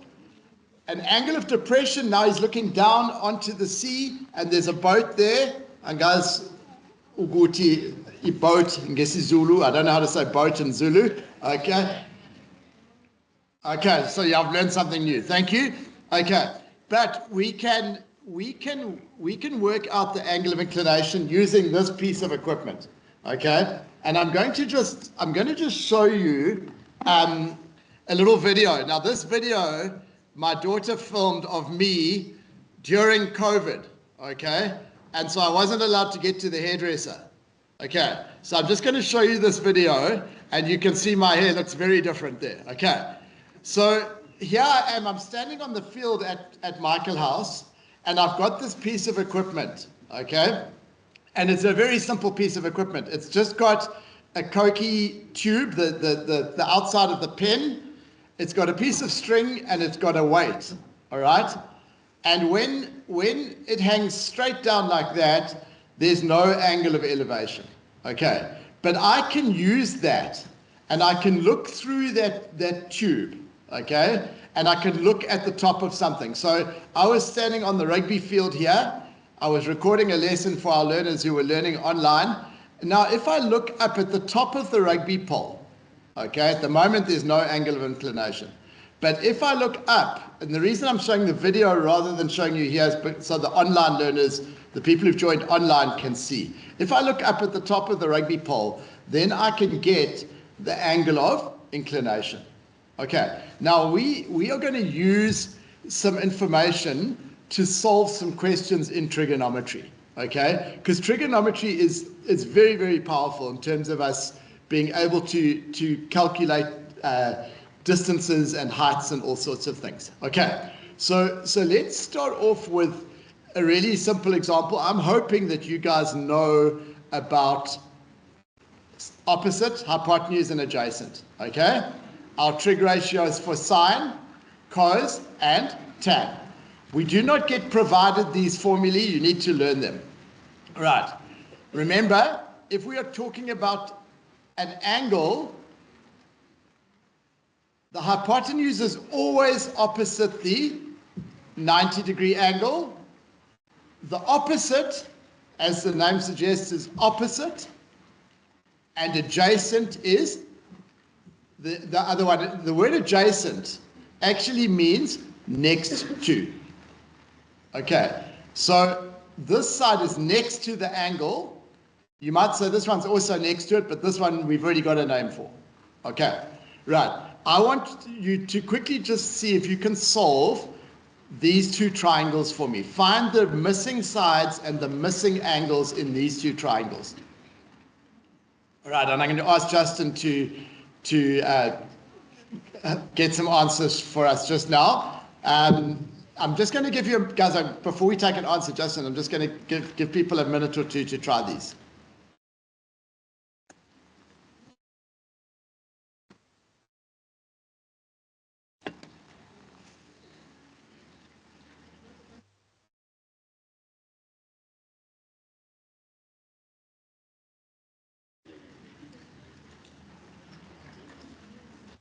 All right, let's get an answer. I see it has got an answer on the first one.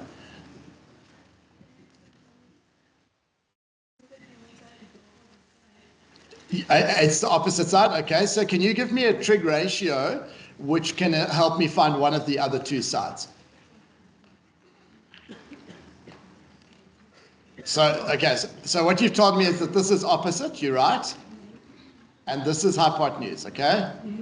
Okay, so which trig ratio will involve that and one of the other two sides?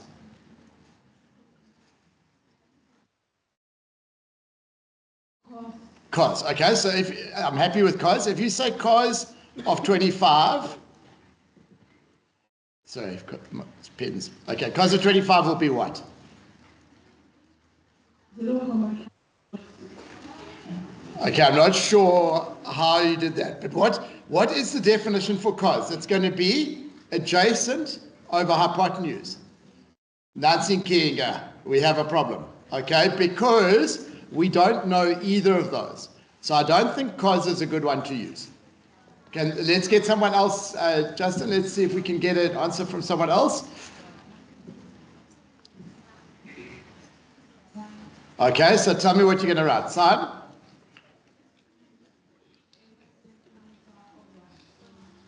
So sine of 25, talk nice and loudly into the microphone, is going to be what?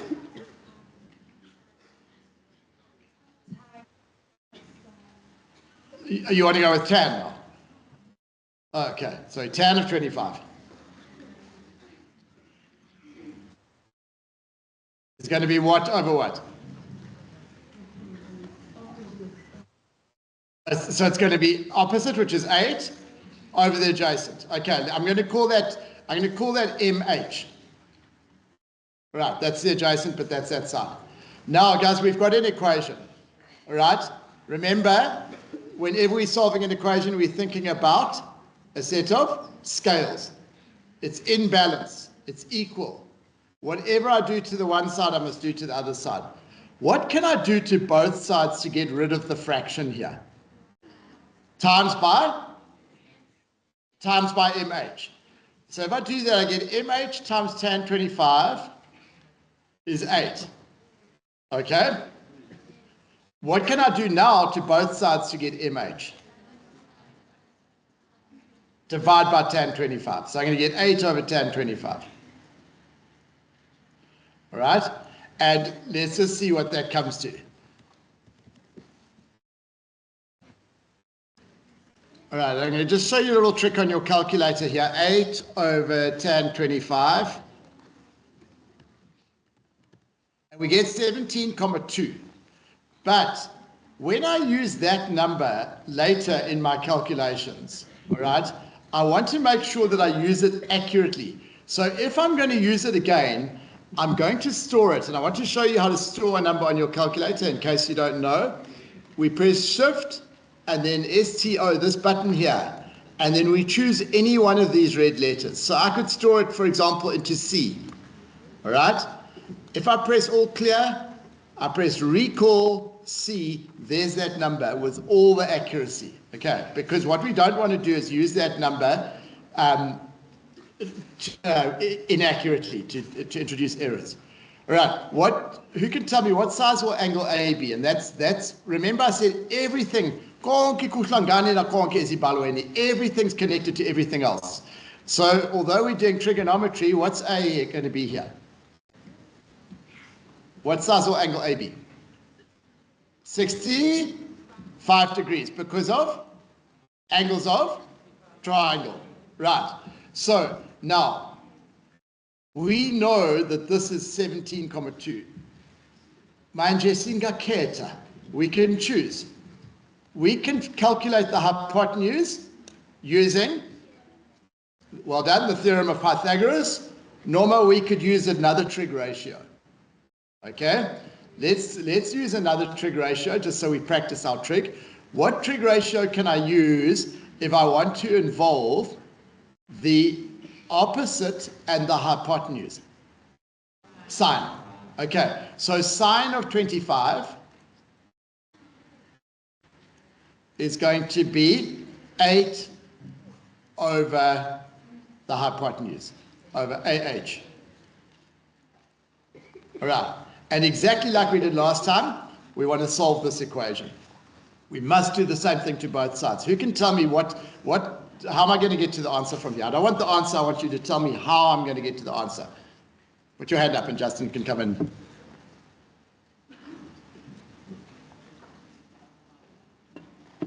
We got a hand. Yeah, we got a hand over here. From we've also had a Amashlubi learner. Okay. We're going to multiply by AH on both sides. Well done. So AH times the sine of 25 is 8. All right.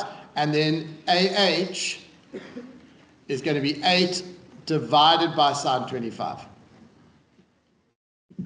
All right. Let's just get what that is. 8 divided by the sine of 25.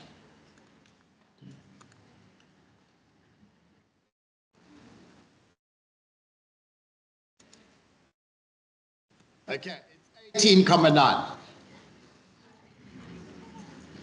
Right, now, I'm going to show you something that is important. In every triangle, always, the biggest side must be opposite the biggest angle. So if we look here, this is the biggest angle, and this is the biggest side. The smallest side must be opposite the smallest angle. And the middle-sized side, so the middle-sized one is 17,2, must be opposite the middle-sized angle. It's impossible for that not to be true.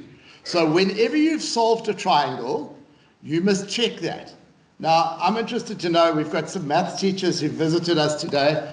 I don't know if there's a name for that rule. The fact that, and Ms. Owen here doesn't seem to know a name for that rule either. So I've taken the liberty of calling it the SIMI test, okay? The SIMI test.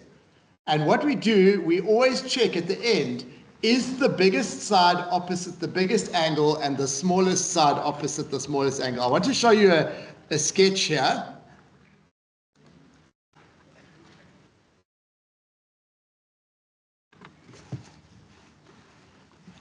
All right, and I'm just going to drag this triangle around. Don't worry about these things here. This is actually grade 11 work. But I want you to look, as I drag this around, okay, Which is the smallest side, the green or the red or the blue? The green one, okay? And which is the smallest angle, the green, the red or the blue? The green one, okay? It's passed the semi-test. The biggest side, okay, at the moment I've actually got two sides that are very close to one another. The biggest side is the red side and the biggest angle is the red angle. All right, and the middle size, blue and blue. Okay, now in this next question, we've got no other angles. We've just got sides, okay? I'm wanting someone who can help me find an angle in here, all right?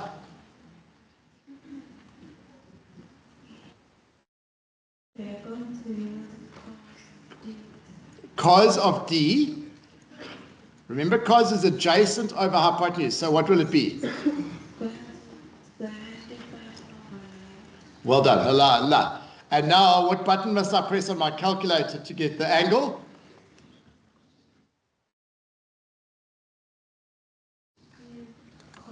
Well done. Shift cos. I'm going to undo cos. Okay? Let's see what we get. 75 over 90. We get 33,6 degrees. We're going to one decimal place here. 33,6.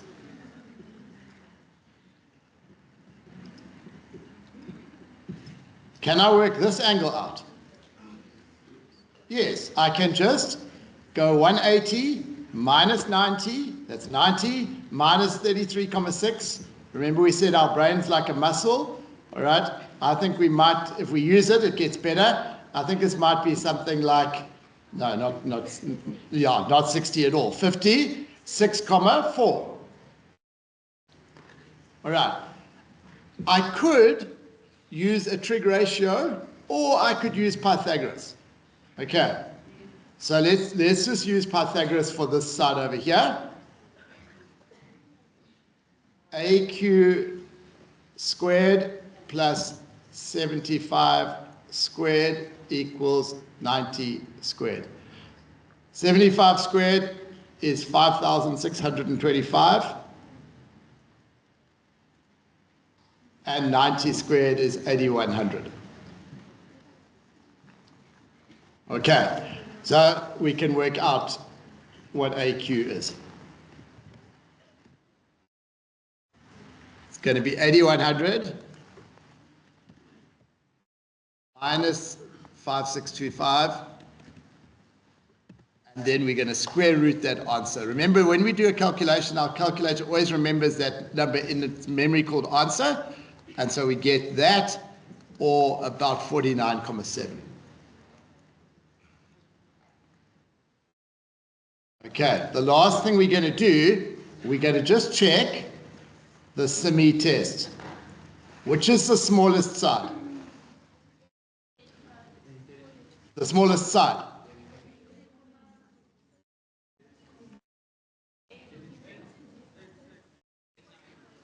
Yeah, the smallest side is that. The smallest angle? Okay, which is the biggest side? And which is the biggest angle? And they're opposite. Okay, and then the middle sized one is that one and that one. It's past the semi-test. Right, now we're going to do a question involving this thing, and it's actually the last question, right? For me, this is very, very clever, okay? Because we're on page 32, guys, the last page.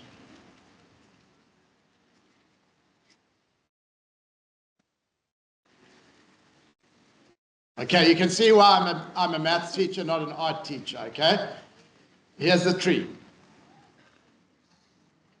And we've got a person standing here, all right?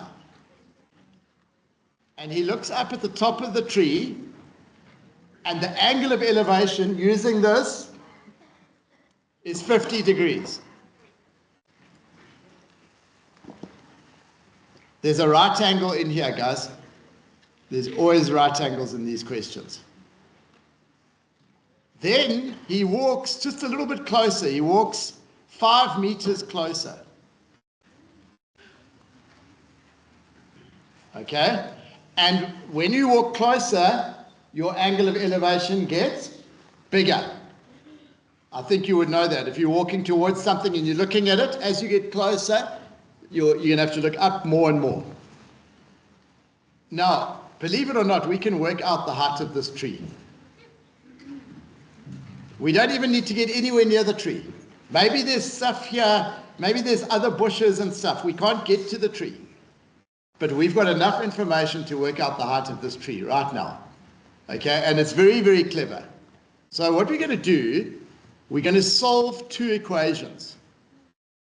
All right, I'm going to let this distance here be d. All right, just from here to here. Can someone give me a trig ratio that involves this angle, this opposite, and this adjacent? Yeah, so let's go there, yeah.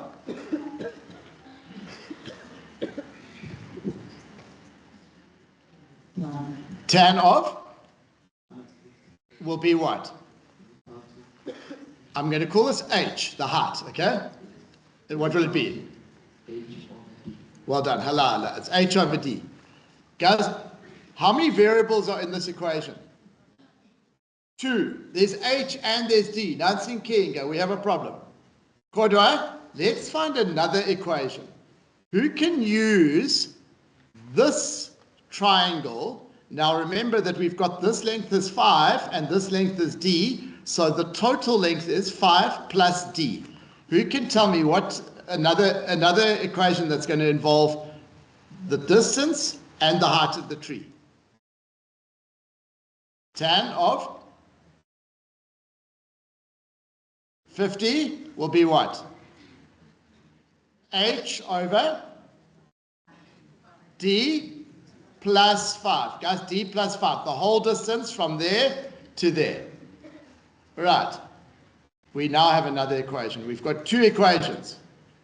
In maths, when we've got two equations with two variables, what do we do? Well done. I'm hearing it. Simultaneous equations. I get tiny fractions. I don't like fractions. What can I do to both sides to get rid of the fractions here? Multiply by d. So I'm going to get h is d tan 60 degrees. What can I do to both sides to get rid of the fractions here? Multiply by d plus 5, okay? Now, if I multiply by d plus 5, don't forget I must take tan 50, and I must multiply it by d plus 5, okay? And that will be h. All right. Now, I've got both equations in terms of h, and I can put them equal to one another. So this is going to be d tan 60, and it's going to equal, and I'm going to multiply this one out, d tan 50 plus 5 tan 50.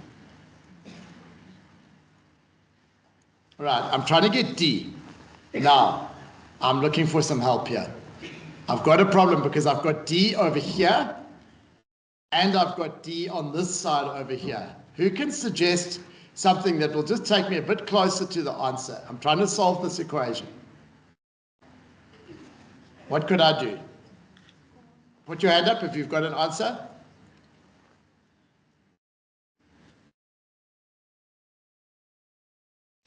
Yeah, over at the front here. Thanks, Justin.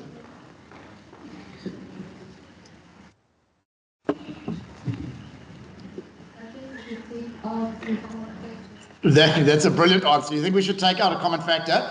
Before I do that, guys, I need to get the terms with d on both sides. D tan 50 minus d tan 60. Are we okay with that? We've subtracted tan 60 from both sides. I'm also going to minus 5 tan 50 from both sides. But the answer you gave me now is a brilliant answer. I want to get d. If I can take d out as a common factor,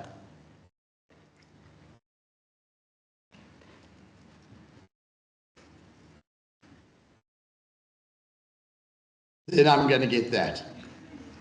What should I do as my last step to find d?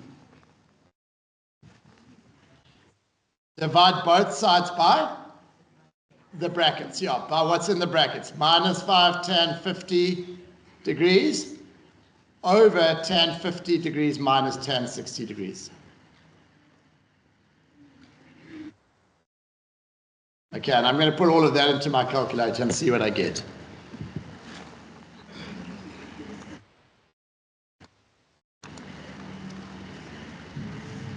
So minus 5 tan 50 over tan 50 minus tan 60. Okay, and I get 11 comma, I'm just going to go to 11 meters. Right, now that's this distance here, but here I've got an equation which tells me how to get h. So I'm just going to take that distance and I'm going to multiply it by tan 60. So the h is going to be that number times the tan of 60. I get 19,1 meters. And I know how high the tree is. And I didn't even have to get anywhere near the tree. I just needed this, and I needed to walk 5 meters. Is it clever? I think it's very clever. Okay, so maths is very, very useful. Guys, we're going to take just a short, not a break, but I'm going to ask Liesle, I did ask her earlier, she's going to come up and just say thank you to our visitors. I do want to just introduce them to you. I'm going to ask them to come up if they don't mind, all 5 of you, all right?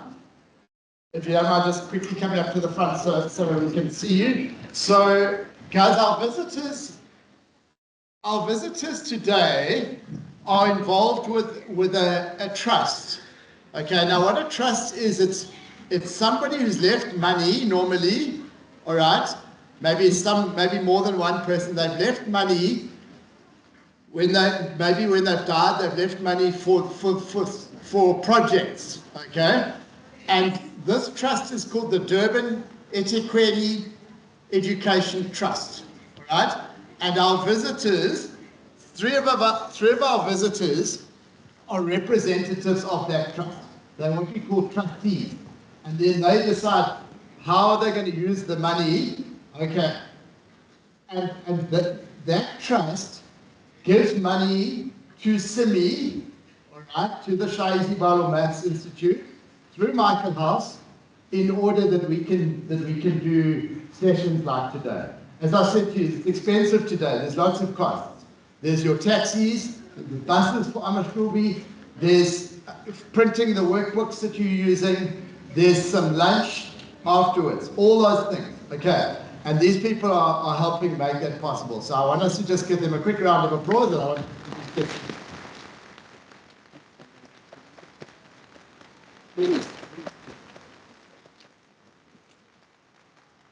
So I've asked Liesle just to say a few words, and I have no come up top here. Okay, I haven't told her what to say, so I'm not sure what she's going to say, but we will listen. Greetings to you all. I'm here to say both things. I would like to take this opportunity to thank our guests today here at my class. We would like to thank you for all the things you do for us, like the money that you took and funded this SIMI revision. Thank you for all the things you do for us. We would like to take this opportunity and say, coming here and learning maths is pretty fun and an exciting journey to do. We would like to say thank you for all, and we appreciate everything you do for us. Keep doing it because it helps us with our maths. Thank you.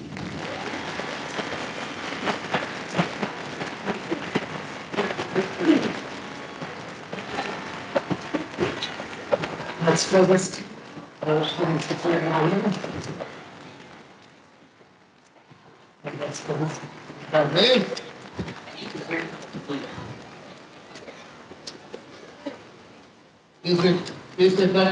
much. I appreciate that. Thanks very much. Thank you. Thank you. All right, guys, our visitors our visitors are going to leave us, but they're probably going to leave us now because they, did you want to say that? All right, Thank you very much. I would just like to say thank you to the staff of Michael House. Some of whom, there are two of them here, and there are others as well, that are responsible for making this happen. Without them, you wouldn't be here.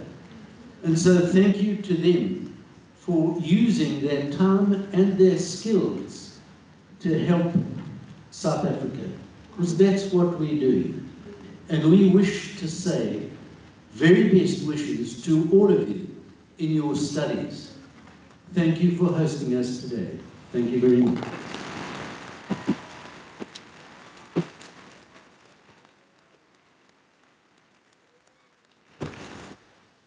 All right, guys, our visitors are going to leave us now because they're going to look at some of the things around the school. Okay, but thank you very much to them for coming, and Lisa, thank you very much for your vote of thanks. Right, guys, we are going to. I want us to look now. So we've done a few questions on solving triangles. I want us to look at graphs. Okay, the trig graphs, and I'm just going to pull up a sketch here, but I also want you to find where the trig graphs are in this document. So you will need to jump back to this page over here, page 26. All right, so you need to know the basic shape of each of the basic graphs, okay? And by that, I mean just the basic shape. So Justin here on Tuesday, he's going to be writing a trigonometry test, okay? So it's a good thing that he's here today, right? Remember that this helps us draw the graphs. You know this diagram, huh? Yeah. This tells us where each one is positive. So look here, guys. Quadrant 1, this is quadrant 1. From 0 to 90 degrees. Sine is still positive in quadrant 2. In quadrant 3 and 4, sine is negative. It goes below the axis. So there's quadrant 3 and there's quadrant 4. Okay, let's look at cos. Cos is positive, then, guys, in quadrant 2, cos is negative. In quadrant 3, cos is still negative. In quadrant 4, cos is positive. Have a look here. Quadrant 1, it's positive, it's above the axis. Quadrant 2, it's negative, it's below the axis. Quadrant 3, it's still negative, it's still below the axis. And quadrant 4 is positive again. Okay, tan, positive, negative, positive, negative. Positive in quadrant 1, negative in quadrant 2. Positive in quadrant 3, negative in quadrant 4.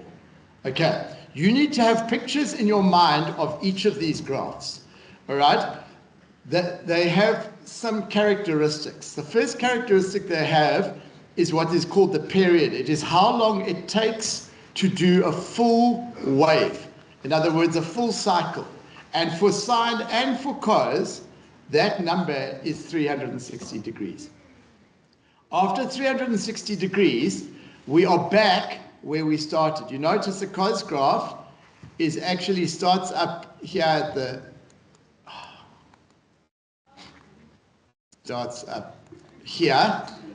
at the top, and after 360 degrees, it's back at the top.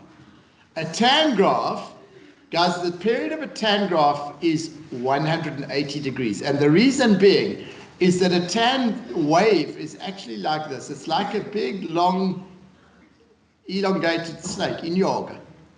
Okay, don't be scared, but it is like that. Okay, all right.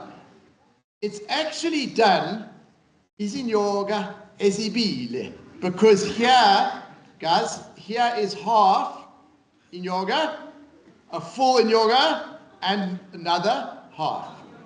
So it's actually done 2, is in yoga esibile, 2 in 360 degrees, and therefore the period is 180 degrees.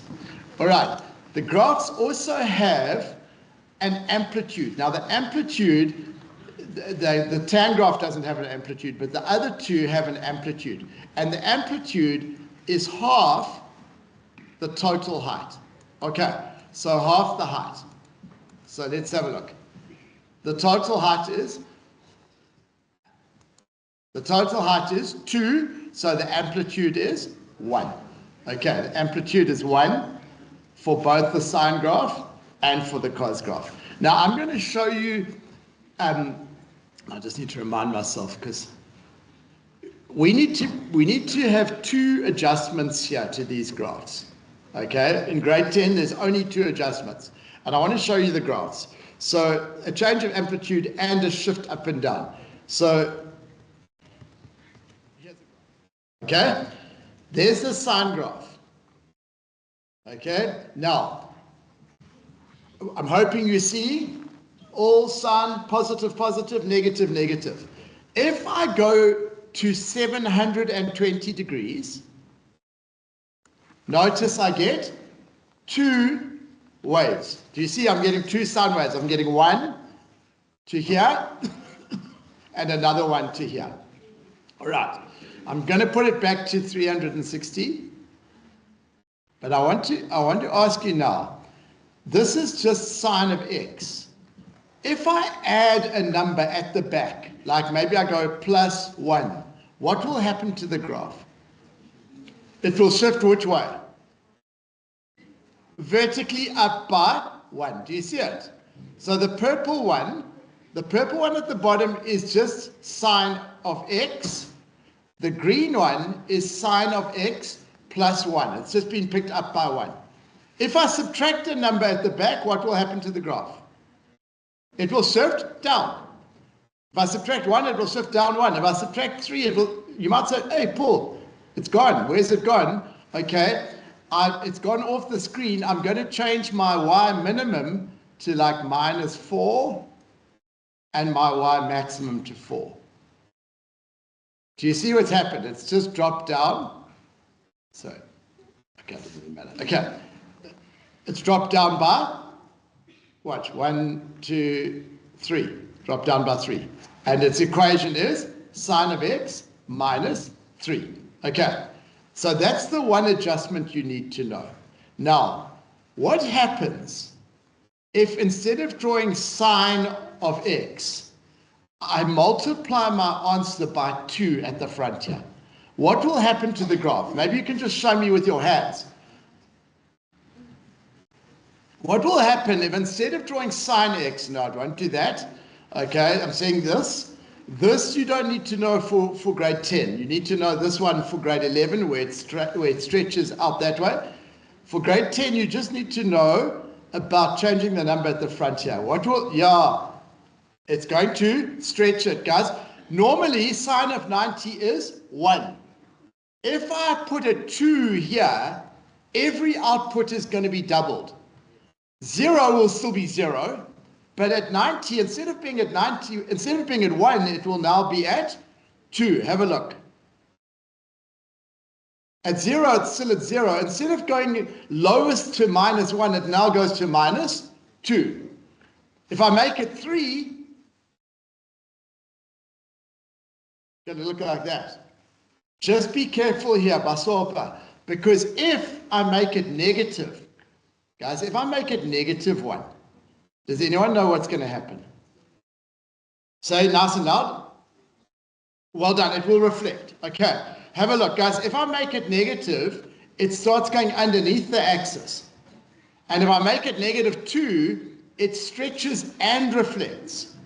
Okay, does it make sense? It always makes sense. Okay, right. Let's try and draw some graphs here. All right, so we're on page 27.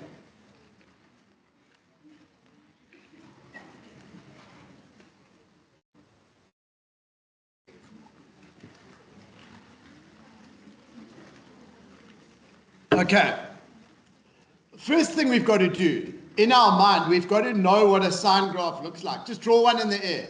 Draw a sine graph for me in the air. That's right, like that. Okay. Now, remember, guys, BODMAS, remember order of operations. So we've got sine theta. Now we're going to multiply it by 2. And then we are going to subtract 1. So the amplitude is going to change, and then we're going to drop the graph down by 1. Okay, so I'm going to draw this graph 3 times, but this is where a pencil is very useful, a pencil and an eraser. This here that I'm drawing now, vanilla. That's a vanilla sine graph. That's just sine theta. What is the 2 going to do? It's going to stretch it up.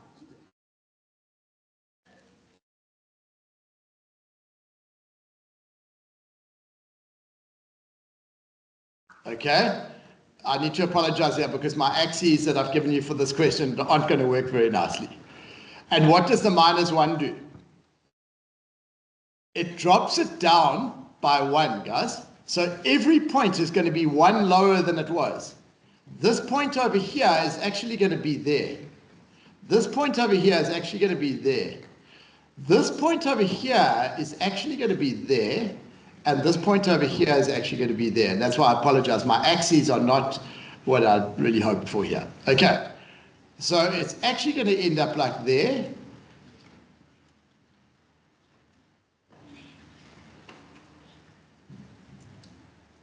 All right. And I'm now going to rub out, and that's why I say a pencil and an eraser is very useful. I'm just going to remind you, the black one is just sine theta. The orange one is 2 sine theta, and the red one, the final answer is 2 sine theta dropped down by 1. So I'm going to get rid of the orange one, and I'm going to get rid of the black one. And that's roughly what it looks like. Okay. Right.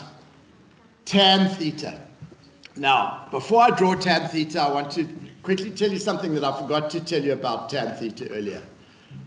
A very important point on a tan graph is 45 degrees and 1.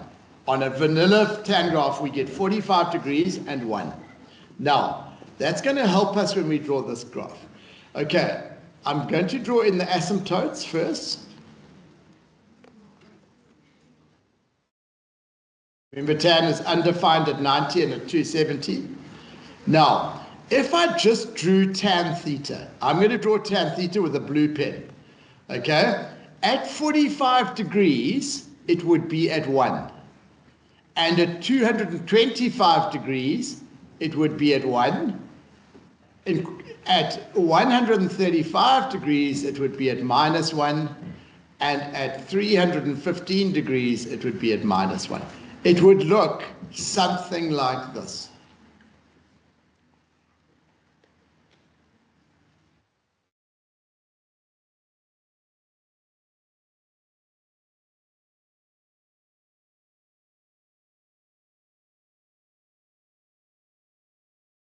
Okay, that's tan theta in blue. Now, what is the 2 going to do? It's going to stretch it. Okay, so I'm now going to draw with the orange pen, I'm going to draw 2 tan theta. At 0, it's still at 0. But at 45 degrees, it's going to be higher up. It's going to be at 2. At 225 degrees, it's going to be at 2. At 135 degrees, it's going to be at minus 2. And at 315 degrees, it's going to be at minus 2. So guys, what it's going to do is just going to be a bit steeper than it used to be.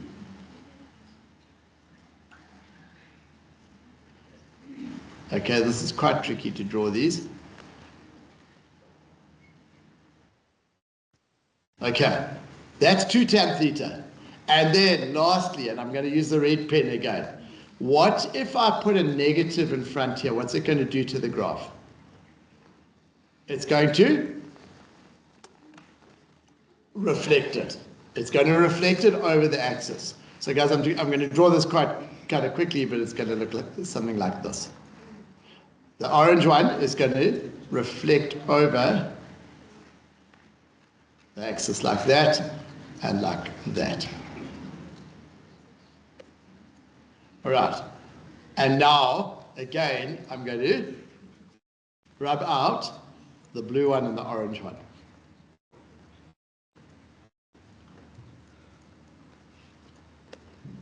Okay. It's not that easy, but we can do it. Okay. I'm not going to do more of these. I want us to see if we can work out what equation have I got. And I'm going to ask us to start with B. So this is, over here we gave you the equation, we asked you to draw the graph. Now it's the opposite. Here's a graph. Is this sine or is it cos or is it tan? It's a cos graph, okay? So that's good. Even if we just write cos theta, we will get a mark because we've told the teacher we know that this is a cos graph. Cordua, it's changed. This is not a normal cos graph. I want us to look at the total height of this cos graph. What's the total height? It's actually 4, guys. 1, 2, 3, 4. Is a vanilla. What's the height of the vanilla cos graph? 2. So what's happened? It's been stretched. How am I going to stretch it? It's not going to be cos theta. It's going to be 2 cos theta. Okay, we're close now, but this is not the right answer. Because what I want to show you is normally the axis, the x-axis goes through the middle of the graph. Do you see that? There's the same amount above and below. Now, in this picture, the x-axis is not going through the middle. This graph has been moved. Who can tell me, has it been moved up or down and by how much? Put your hand up. Yeah, there's a hand over there. What graph are we actually dealing with? And I want to now write my final answer. And what must I write on the equation? You're absolutely right. What must I write on the equation to move 2 cos theta down by 1 unit? 2 cos theta. Halala. Okay, excellent. All right, guys. So that's the answer to that one. Now, I want you guys to try these 2. All right. I want you to try C and D. And in fact, even I want you to try A, B. I want you to try the other 3. I'm going to give you a few minutes to try them.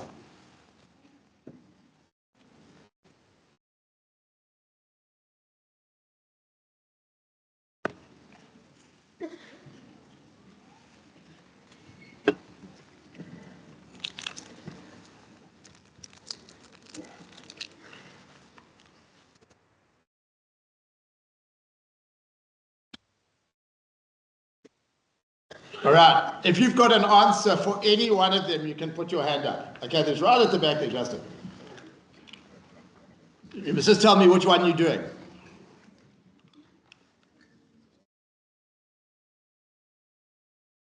Yeah, I can hear you. I'm doing A, yeah, okay, this one. Allah, well done. -2 sine theta, guys. It's a sine graph. Cordway, a sine graph normally does that. Okay, so it's not sine theta, it's got a negative. Also, a sine graph, the vanilla sine graph, doesn't actually go up to 2. The vanilla sine graph only goes up to 1. Guys, the graph that I'm drawing here, just to help you with this, is 1 sine theta. This orange one is just our normal y equals sine theta.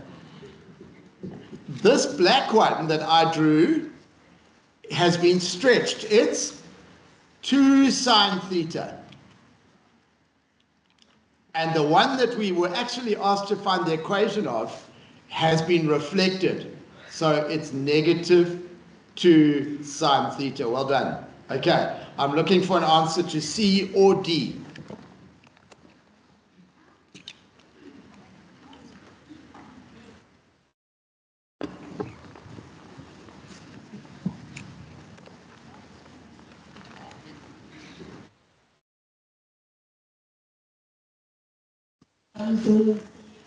Okay. 2 plus 2. 2 cos theta plus 2. Okay, so it's not right. However, I would give you 1 mark. I'm giving you 1 out of 3. Okay? And the reason I'm giving you 1 mark out of 3 is because you know that this is a cos graph. Well done. Okay. I'm looking for a correct answer. So someone else, put your hands up.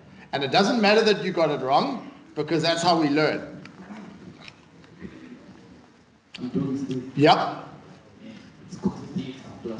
Well done. It's just cos theta plus 1, guys. All right. One of the things, for the learner who put the 2 here, one of the things I want to ask you is to look at the total height of the graph. The total height is 2. That is normal, guys. That's normal for a cos graph. By putting a 2 here, you would be stretching it. This one has not been stretched at all. This one has just been lifted up by 1. I'm going to draw the vanilla cos graph for you with my green pen here. Remember, all sine, it's negative, tan, it's negative, cos, it's positive.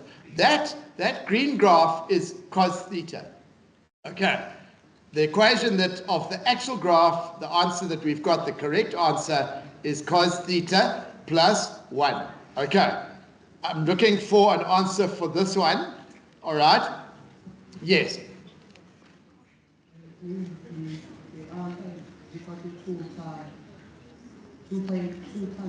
Well done. Hala. 2 tan theta. All right, guys. Remember what I said to you. 45 degrees is normally at 1. Now it's at 2. The only way it could have moved from 1 to 2, there are 2 ways. The graph could have moved up. Okay, we could have added 1, but if we added 1, then this point wouldn't be there. Okay, what I'm telling you is that tan theta plus 1 would also go through there, but that's not what we've got here. What's happened here is that this has been doubled. Okay, so it's actually, the graph's been stretched like that. Okay, all right. I'm just watching the time. Let's finish off just with a little bit of data handling, because we haven't done any data handling yet. Okay, so if you can go to page 20. I did ask you guys to start looking at some questions up front. Okay, Justin's going to come and get an answer from you. Tell me, what is a mode and what is the mode for this question? So I'm asking 2 questions. What is the mode? What do we mean by mode? Mode is a repeated number. So is that? The most Yeah. It's the most common one. The one that occurs most often. What's the mode for this? 54. Hala. Okay. Next up, let's find another learner. I want to know about the range. I don't want to just know the answer. I want to know what is the range. When we talk about the range of some data, what is it?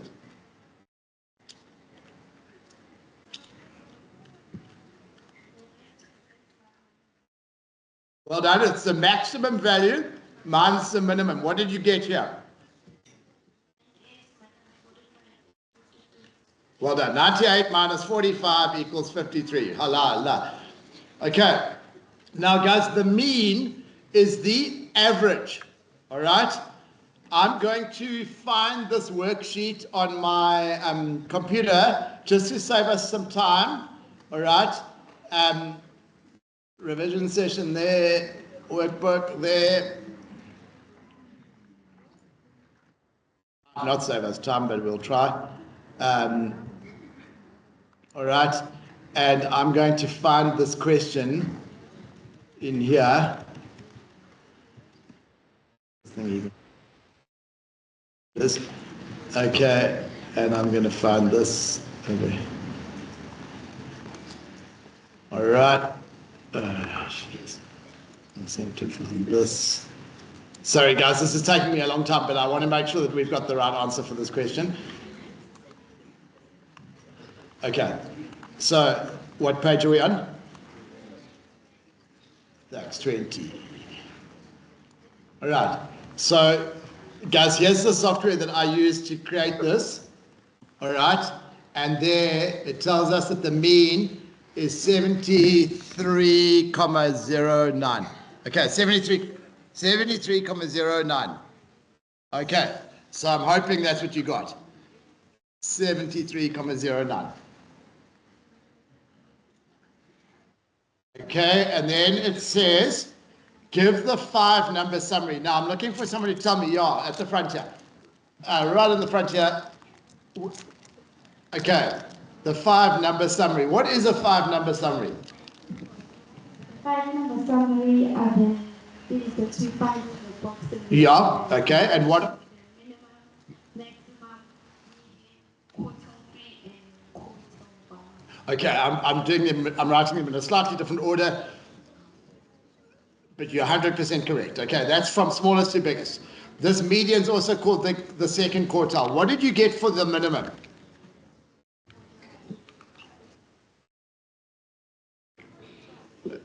The minimum's 40, okay. Okay, the maximum? 98. Now, these ones we're going to just have to do a little bit of thinking about, guys. There are how many numbers here? 23. What we do, we take 23, we add 1 and we divide by 4. Okay, this formula you do not get given. This formula tells us the position of the quartiles. Okay, so in this case, 23 plus 1 is 24 over 4 is 6. That means that Q1 is the 6th number. Q2, which is the median, will be the 12th, because we double it. And Q3 will be the 18th, because we triple it. 18th. Okay, so 1, 2, 3, 4, 5, 6. Our first quartile is 63. Our median is going to be, double 7, 8, 9, 10, 11, 12, 75. Our third quartile, 85. I'll take your word for it. Okay, 85.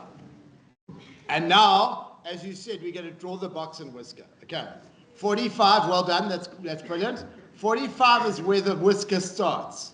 63, 2, 4, so 63 is over here in the middle there.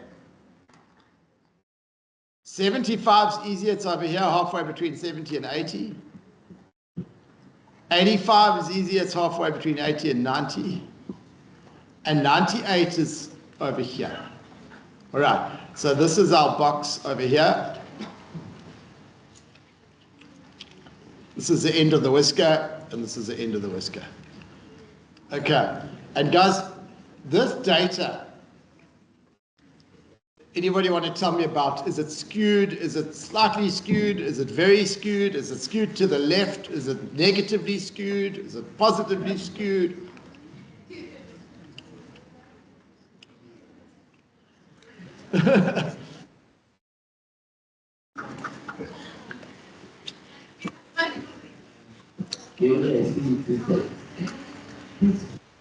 A little bit skewed, slightly skewed.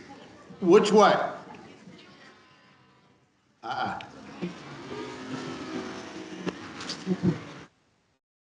Okay, guys, I am left-handed. I think Justin might be left-handed. Justin's also left-handed, and I've always been a little bit irritated that left is also called negatively. Okay, I don't think it should be. I think left should be positive, but it's not. Okay, left or negatively, guys. What that means? What that means is that this data, less than the median, is more spread out than this data. Okay, just listen carefully. The data below the median is more spread. And that's why it's negatively skewed. Okay, if I had to draw a positively skewed one, it would look like this. And you might want to just draw this. This one here is positively skewed. All right, guys. Because of the urgency to get you guys to lunch into the dining room by 12 o'clock, we're actually going to stop there. All right. So I'm going to stop sharing my screen. I don't want you to leave yet. I don't want you to pack away. I do want you to listen very carefully.